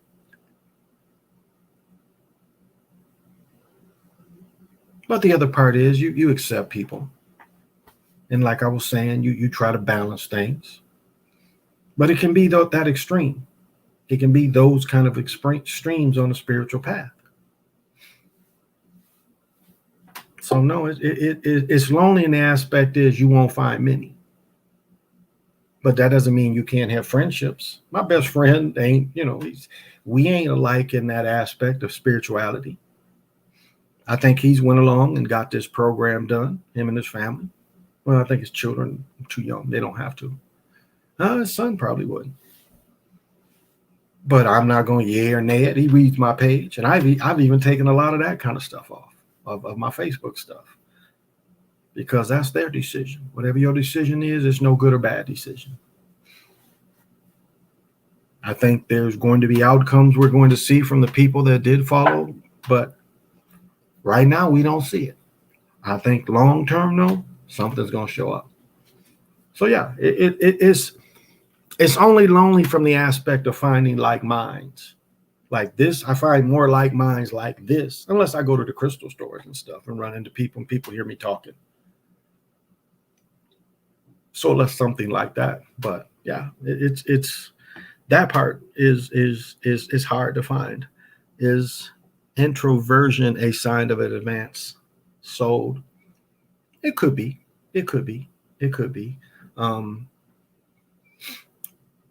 Like you take people that like to read. You like to go back into your home and create this world that you're reading about in the pages. You know, you become immersed in the story. And that's solitude. Studying is a solitude thing. Right here are all these books. And all these right here, and all these right there, and these right here. I mean, you know, it's a solitude thing to read. To research is a solitude thing. It's not a thing that's shared by everybody. And you can't really research together.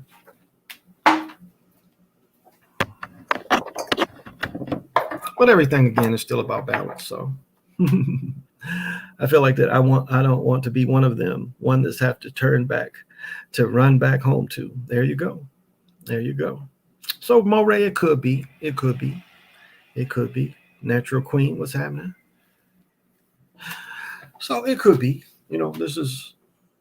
but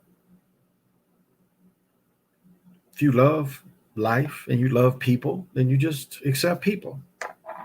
As you get older, you realize, if people ask you, because a lot of times people that talk to each other and they were like, well, he knows, go ask him. And I'll try to answer without being too complicated. I try to answer like I'll hear the person talk. And so I'll answer the question in the way that they can understand it. That's why I always talk about flat plane. It's like, if you can't put yourself in flat plane, you can't really even understand what they're talking about. Like Killer Priest had a cat. Now, some of the stuff has been proven not right, but I could put myself on the flat plane and see where he's coming from it. Some of the stuff. He brought David Weiss, maybe that's his name. But I had to put myself there. I've said with PNN the same way, with all this information about the Moore stuff. I put myself in that situation and I can see where he's coming from. Let me see if I can pull this up.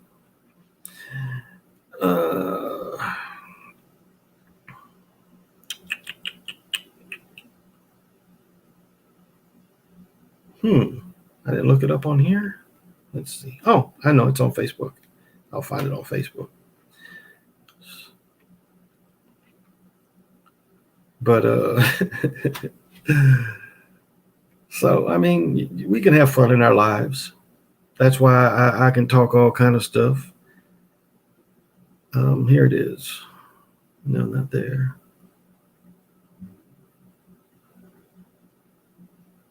Here we go. I want to show this picture again. I showed this picture, but I want to show this shit again because it's like PNN. He gets on that, and okay. Jumped on me. Commercial hit. All right, here we go. Now, this is what they want you to believe. It's near advertisement. This freaking advertisement keeps coming up because I'm blowing this shit up. Let's see if I can avoid it. Okay, avoid the advertisement. All right. Now, if you can see this picture, they want us to believe that this place was built 500 years ago. They want you to believe that that place was built by Cortezan people, not long after Cortezan was here, that this thing is 500 years old.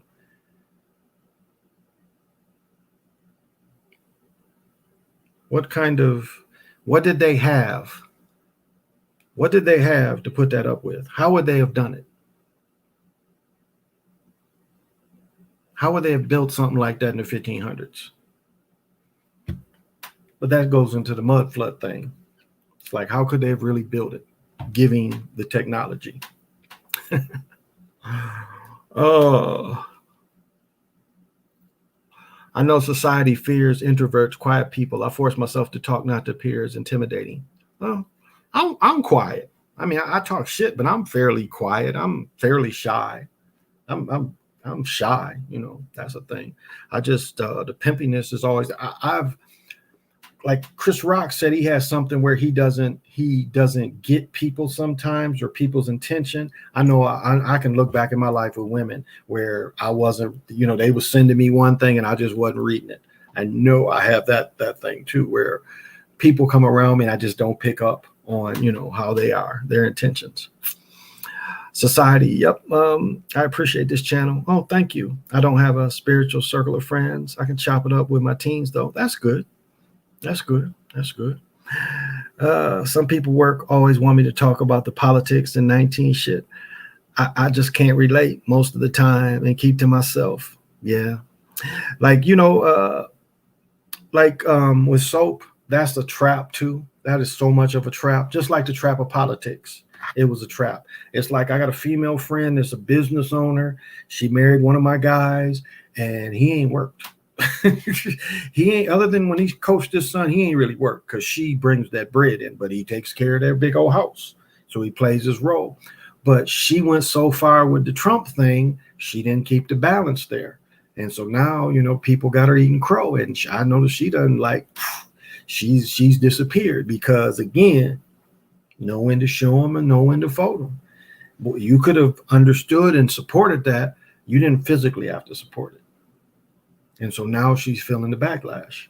So what do you think happens? Well, I know what happens. So just like we was talking about purgatory, and again, Wes Paneri is a good reference to study his work on the middle place. It's the same kind of thing. And for a person that has never meditated, when you pass, you get on that fractal line that will take you to the ley line, and you'll start to see family members or Jesus or whatever thing that you do believe in. You will see that, and they will try to take you into the light, where you will be absorbed, and you won't necessarily get eternity. You'll get a temporary type of eternity. And I've said this many times, you sitting in your temporary eternity, and the motherfucker come and eat that shit up, and you just in space. And two things happen. Either you get fed on, or the next energy that comes by, you'll be living under, because you know nothing but to attach something. You even think in death, even though you're given eternity, that you still got to attach to something. Now, the people that meditate, it's up to you. We all have our right in this galaxy. This is a big galaxy, and the souls can go through these galaxies. So the ones that meditate and the ones that have, again, one thing I've set myself up for is the continuous ball field. So dementia, ain't nothing going to stop me from going into that. And from there, I'll become my own planet. That'll be the next phase. And again, eventually being my own solar system. But the first phase is to be a planet. And then you turn that into a universe. So that's a possibility. But you have the right, your soul has the right to freedom. Just because the holy say thinks they own all your souls, they don't. You've made unless you sold your soul, then again, you're just going to be fed on. But if you haven't made that, then you have every right to go to the source. You have every right to go to the source and be like a note amongst the source. Go to the source and be one of the many tones that's playing in that source of creation.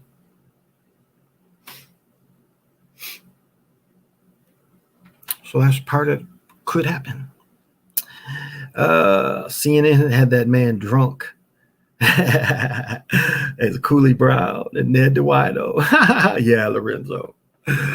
What did he say? That what is that? How did he put it? What it is. See what it is. That's that drunk talking. Well, what happened? Well, you know what it is.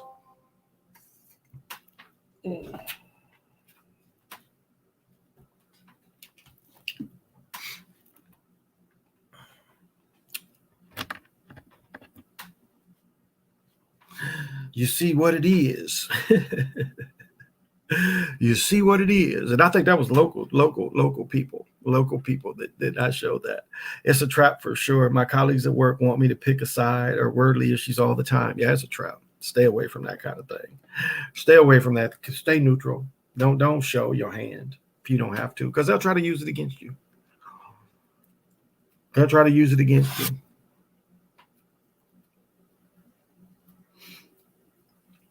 Because I remember one motherfucker got mad because he was like, Rush Limbaugh, this, and I'm like, okay, yeah. And then I was talking to some other dudes, and I'm like, yeah, this dude ain't nothing but a straight junkie, going from doctor and doctor to getting them slips. But see, that hurt that dude's feelings. It hurt his feelings. Like I told this story on how fickle people are. I was doing some contract work, and it was a mistake I made. I made this mistake, and dude, always buying fucked up cars, breaking down on him. And he could have caught the bus. Well, no, he was working second shift, so he couldn't have caught the bus. So he asked me for a ride. First night, my son picked me up in his Jeep. Dude is just whatever. We take, and it was out the way. Then the next night, I had my Land Rover still. And that motherfucker sat in that Land Rover, and I could see him just fuming. The jealousy came out so nasty that he's looking at like he been working there. And I had my house then. I was living in Eden Prairie, around the corner from Greg Jennings and Adrian Peterson, living in their neighborhood. And this dude is living in apartments. He's living in Bloomington. And he looked at me and he hated me from that moment on. He hated me. And here I am trying to help him succeed. But he couldn't help it that I had more than he had. And that just infuriated this cat. And there's people that they don't like that you step up to them. It's people that think they can just talk to you any kind of way. And the minute you say anything to show you a man, they will act like you called a bomb threat into the company. I had one dude like that. Like, dude, what is you talking about? This is this, this is this, this is this. That dude wrote everybody, the president of the company, everybody, because no one had ever talked to him like that. And I didn't disrespect him. I told him the facts. As a matter of fact, dude he wasn't even my boss. I was in the quality department, so I had nothing to do with this dude. He had to do with the production aspects. So he had nothing to do with me.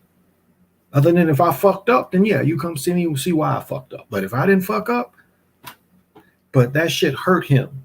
Because again, I stepped to him like a man and stood up and looked at him. Motherfucker, this is this shit. Oh, that hurt his heart. That hurt his soul. That hurt his soul because motherfuckers think you're just supposed to gravel to them. That's how a lot of people think. They think you're supposed to, that's a management style too. A lot of motherfuckers be managers, owners, and they manage like parents. That's their management style. So here was a man that his whole management career he was the parent like. And then all of a sudden motherfucker stepped to him like a man, like, man, fuck you. It ain't that. You ain't really got nothing to do with me. And that hurts some motherfuckers' hearts because they ain't used to hearing that. Real men. They already looking at you like, is this a real man? And then I stepped up and showed him I was a real man. I ain't had to disrespect him. Like, it's like this, buddy. That makes some people. But that's two instances. One dude was a European. The dude I was giving a ride home to so he could succeed. Do you understand? I am helping this dude succeed. And all he can't see that. All he can see is I got more than him. See, that's how twisted motherfuckers can be. That is how just society will brainwash you to not understanding. Here's a motherfucker just trying to help you to be the best you can be, despite it going out of my way. Hey,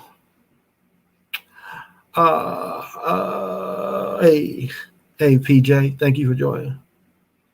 Yeah, people do hate when they see you on a different frequency. Yeah, and vibration. Good for you, PJ. Get it while the getting's good. How do you find out about your past lives?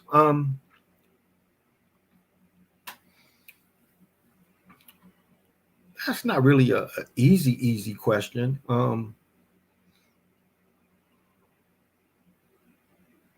Well, you're saying past lives as in reincarnation. Okay, okay, that's where you're coming from, reincarnation. Not necessarily ancestral. Okay. Well, I would say of anything to relate to that, I've said before, living in the tears of Brahma.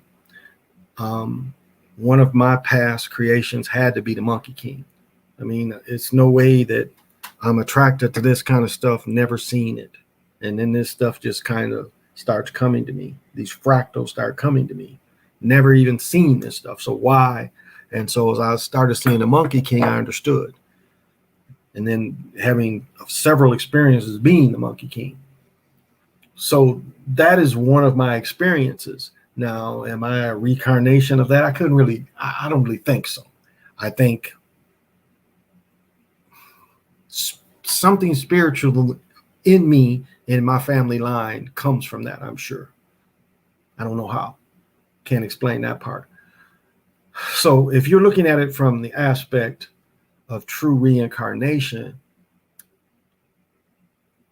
there's several ways, but I'll say this to make it easy. The easiest way to notice things is, are you attracted to things that you don't know why? Are you attracted to things and you don't know why you're attracted to them?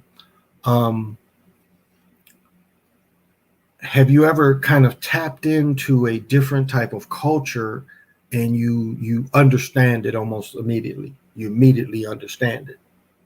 And that doesn't, necessarily mean any religion, but it's like there's things that you really shouldn't know about, but you hear about them and yet you understand it. This could be a way of kind of tapping into that from a reincarnation aspect. But reincarnation, again, that's kind of a trap too, because it's saying that, like, say one life you 100 years old, the next life you only 15 or 16 when the road becomes, so that's a kind of a trap too. But if that's what's calling you, then but that's kind of it. Like, start off looking at small things that you shouldn't be attracted to and build from there. And then that's how you'll put the puzzle piece together on why you feel a certain way about things. So start small, but notice small things like that about yourself. Why are you attracted to certain things? And I'm not talking about, sexual attraction, no, or men or women. No, I'm saying, do things come around you that you weren't around, but yet you're attracted to that? And start noticing the small things that guide you to that. So that would be one of the easiest practical ways. So that makes sense. Do you think people can be born gay?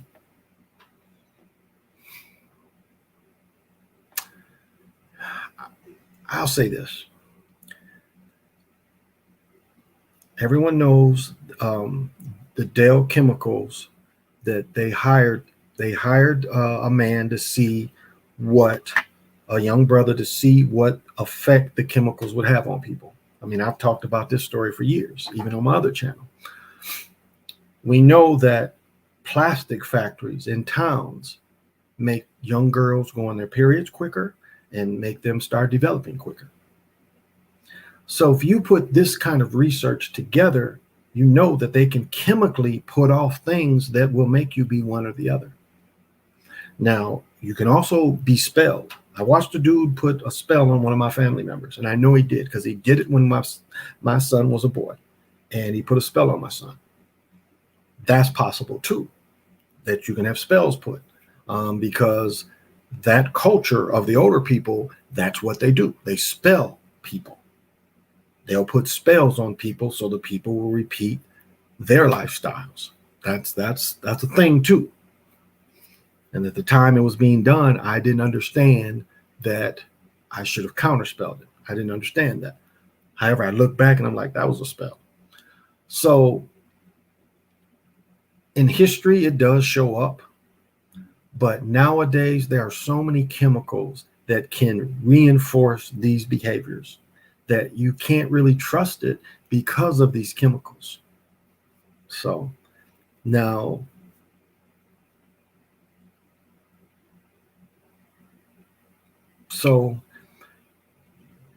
we do see it in history. Nowadays, there's so many things that can change people. So you don't see it a lot in nature, but we know that certain, like a roach don't need nothing to reproduce. Roach miss one thing, it'll grow back that thing. So people that say it doesn't necessarily happen in nature, that's not quite true. There are types of life forms that don't need one or the other, can just, so you could be, but it's just so many other factors to consider. B. Brown, Lee. Social media is just a reality of everyone's best versions. Exactly. I had to delete that shit since I always subconsciously compare myself to others. That's good that you noticed that. It's like you got these models. You've got women that take, now like one woman I understand, but like selfies is a mental illness. The need to take a picture of yourself every day is a type of mental illness. On the other hand, it's a way of healing as well, because some people's self-worth has been beat up so long that by showing their different outfit every day, it helps their self-worth. But it is a type of mental illness. Selfies are a mental illness. What's the word? Vain makes you vain, but that's a type of mental illness. But as I mentioned, the one cancer survivor, I understand why she does it. Women want to look like girls, and I mean they want to be girls. And so for some women taking these made up pictures, it lets the girl out. So I don't understand, and dudes be taking pictures. I don't get that. I don't put new pictures of me. I don't be like, yeah. Yeah, I understood that shit back in 15. Pictures I put of me in Facebook be like 16, 17. I don't put no 60-year-old me up there. That's your queen. Tyrone Hayes, proof of that. GMOs, yeah. I understand. Like I'm looking at, like they tell you, the food of like General Tso's chicken, like so much sugar in that shit, and it's fried. And I love Chinese food. I love it, shrimp, egg foo young. But you got a lot of shit in there that just ain't good for you. It tastes good, but it just ain't really good for you. And General Tso's chicken, not only is fried, sugary, not really good for you. But I look at it like this. This shit ain't really real, so it don't really matter. Now we all have to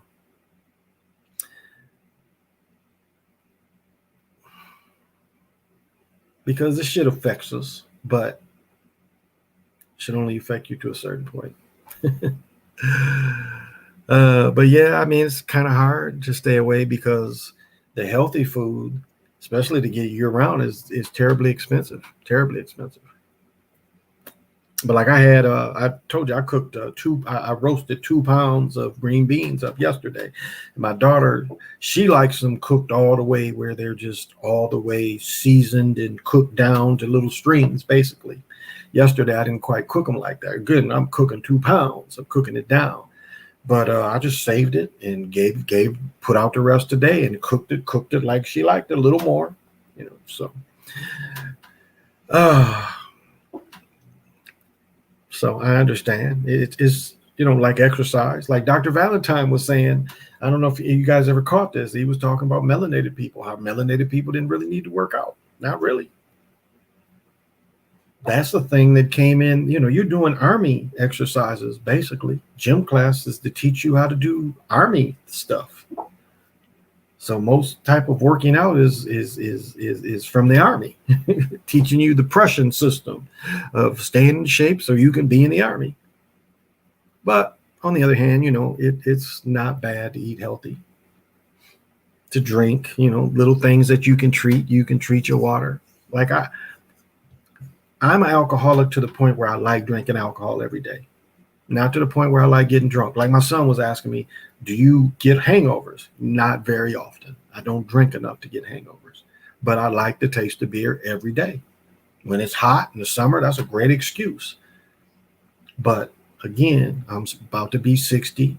I've been drinking alcohol since I was 15, 14. And you just can't drink every day. Now, I'll probably drink tomorrow, maybe.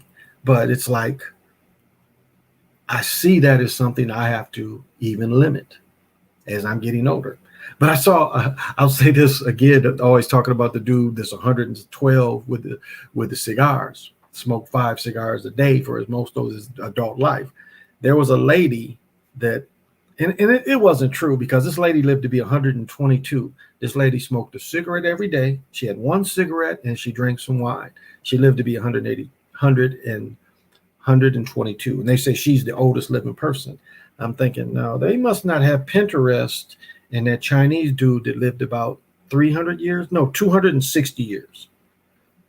I think he was born during the Columbus times. This cat was born like in the 1400s, and he lived to the 1930s. So 260, maybe quite 300 years. But you can look this cat up. He's lived the oldest. He lived, I think it's 230 years that this cat lived. And so that's why I read that and kind of laughed, because this is a dude that was born in the 1400s and lived to the 1930s. I think he was born in 1490, and the dude lived to the 30s. So it's, people are living longer, no doubt. So it does show that some exercise, you keep your bones strong long as possible, healthy as you can be. I don't have high blood pressure. My mother and my brother have it, but I don't. I've never, I don't have diabetes. So I can still eat candy. I shouldn't. I love chocolate. I just changed the diet up myself. Minimize, sugar and breads. Exactly, sugar and breads. That's why when I ate my hamburger yesterday, I didn't put any bread on it. Yep. Dude was a vampire. Fasting is the key to health. Oh, agreed. Detoxing, fasting, detoxing. If you're healthy enough to do that. If you're healthy enough to do that, absolutely. Absolutely. So, intermediate fast. You could. So it just depends on your goal. Cleaning out your system, that's another thing.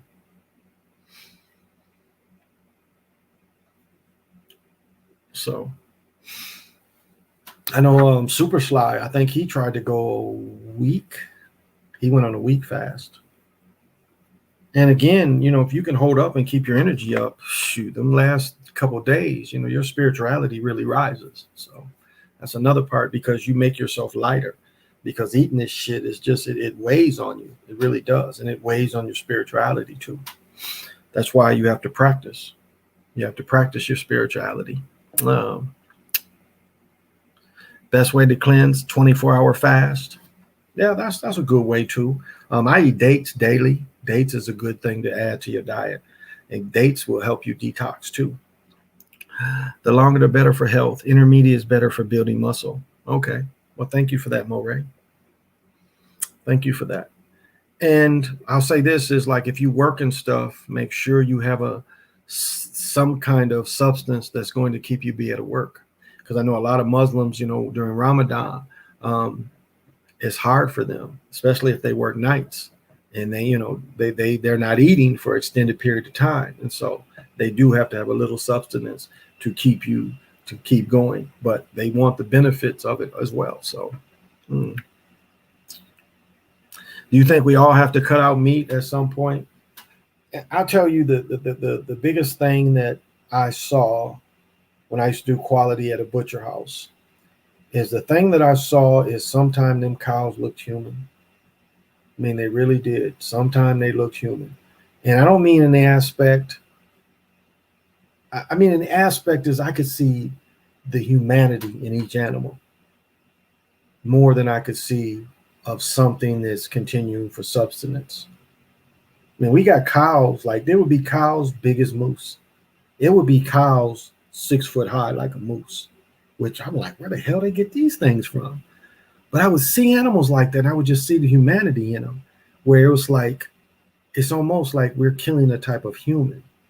I would get that feeling sometimes. We're not just, we're perceiving that we're killing animals, but as I've said in that, one of my creation stories, everything was the same at first. And so in some aspects, it was like I was seeing like the human in these animals. And here we are, they're just killing them, like wiping out. A shift would kill 200 and some animals per shift. And there was only 2 shifts. So they was killing about 500 animals a day, continuously, except on the weekends. I've never worked with pigs or chickens, but I've talked to people that work with the chickens, and it's double that with them. Super cows. Cows are sacred to Hare Krishnas. Well, one divineness, she doesn't eat meat. One divineness doesn't eat meat. And then she was saying, the Monkey King, his day is Tuesday, so they don't eat meat on Tuesdays, or they don't eat like any meat on Tuesdays in guidance to him. Human, I think is how you say his name. But yeah, the cows are sacred to them. So not here. But yeah, cows big as a moose. And I don't know if you've ever seen a moose. A moose is a large ass animal. Moose might be 6.5 feet, just this back, But I was seeing cows like that. And I'm like, damn, where do they get these from? Where do they get these from? So, yeah, to a certain point. But that goes back into, what Dr. Valentine and Wes Paneri talked about is us just being beings that got fed by the sun. That's what the cats that live around the equator talk about. They'll eat a little bit of some soup or something like that, but mostly feed on the sun. That's why in the summertime, if you do the sun work, when it comes up and when it goes down, like again, we have long days until the 21st still. You start not being as hungry. I know when I sun gaze, I'm not as hungry that night. I mean, of course, you smoke, you get the munchies, but I find that I'm not as hungry when I do that. It kind of takes some of that energy. Some of that energy is given out.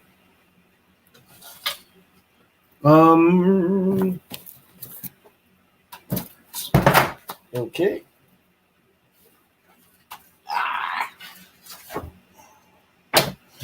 See, if I'd have failed, I will fall one night and see how many people that laughs at me.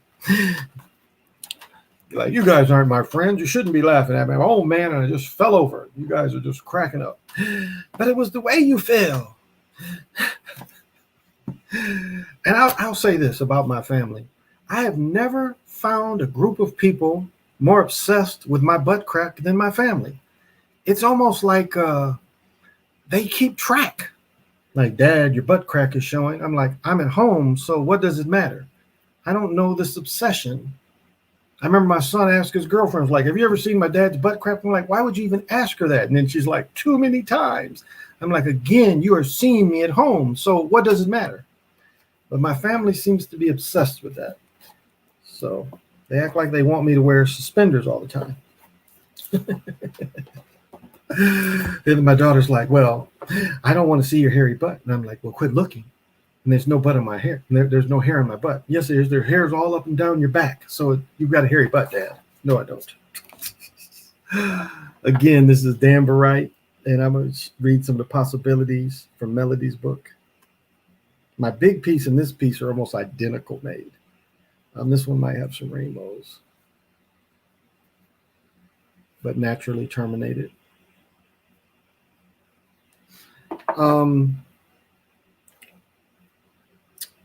color range is yellow, white, yellow, brown, pale, white, yellow, pink, and dark wine yellow. The mineral encourages one to let your light shine, helps people to get along with others. It's a powerful intellectual activator, bringing both stimulus and responsiveness to the user.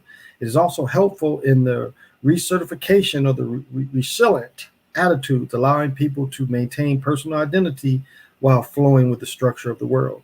The pink color has been used to activate the heart chakra to bring love to the user.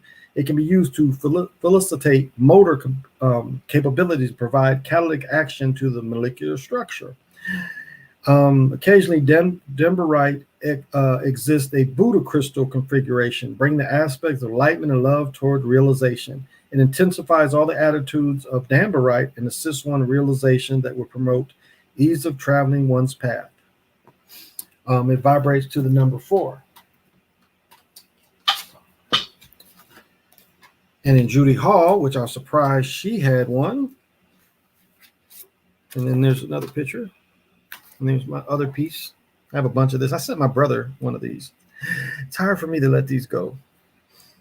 I know I should be sending these out, but it's just so hard. I love them all. I may not touch this crystal for months, but it's just, I love them all. Demerite's highly spiritual stone carry very, very pure vibration, working on the heart energy. It activates both the intellect and higher consciousness, linking into the angelic realms. Its brilliance comes from cosmic light, and Damberite is sometimes found with a Buddha formation. Again, wearing Damberite provides a link to serenity and eternal wisdom. Used in meditation, it takes you to a high state of consciousness and accesses inner guidance. It is an excellent stone for eliciting deep change and for leaving the past behind. It can act as a karmic cleanser, releasing miasms, and mental imperatives that have been carried forward. It starts the soul off on a new direction. Placed by the bedside, this crystal can accompany the dying on the journey beyond death, entering a consciousness spiritual transition. So it helps in the transition. Spiritually, Damberite stimulates the third eye, the crown, and the higher chakras, opening up up to 14 levels. Damberite clarifies the aura. It promotes lucid dreaming. Psychologically, Damberite promotes ease and changes, resolute attitudes, bringing peace of mind. And that's the book. The Bible, again, show this energy. I bought the whole cart. I bought a whole cart of this. I think my big piece, I don't know, I bought the whole box that they had. I bought the whole store out. And in the book, Big Book of Stones, it can't be back there. I'm only going to give those two. That's why I don't think I looked it up in that book. So just want to give that possibility. And again, you can, some stones, you can actually harmonize with two different stones. There's a lot of pink in this one. And you can kind of harmonize with these two. Again, the right is for receiving. The left is where the negative energy is going to come out. So these are one of the few stones that you can harmonize with. So as I see everyone that watches it tonight or in the future, I give you this Damberite energy. So may one of these possibilities give you a short burst of energy. So I give freely. During the summer, I barely eat. Yeah.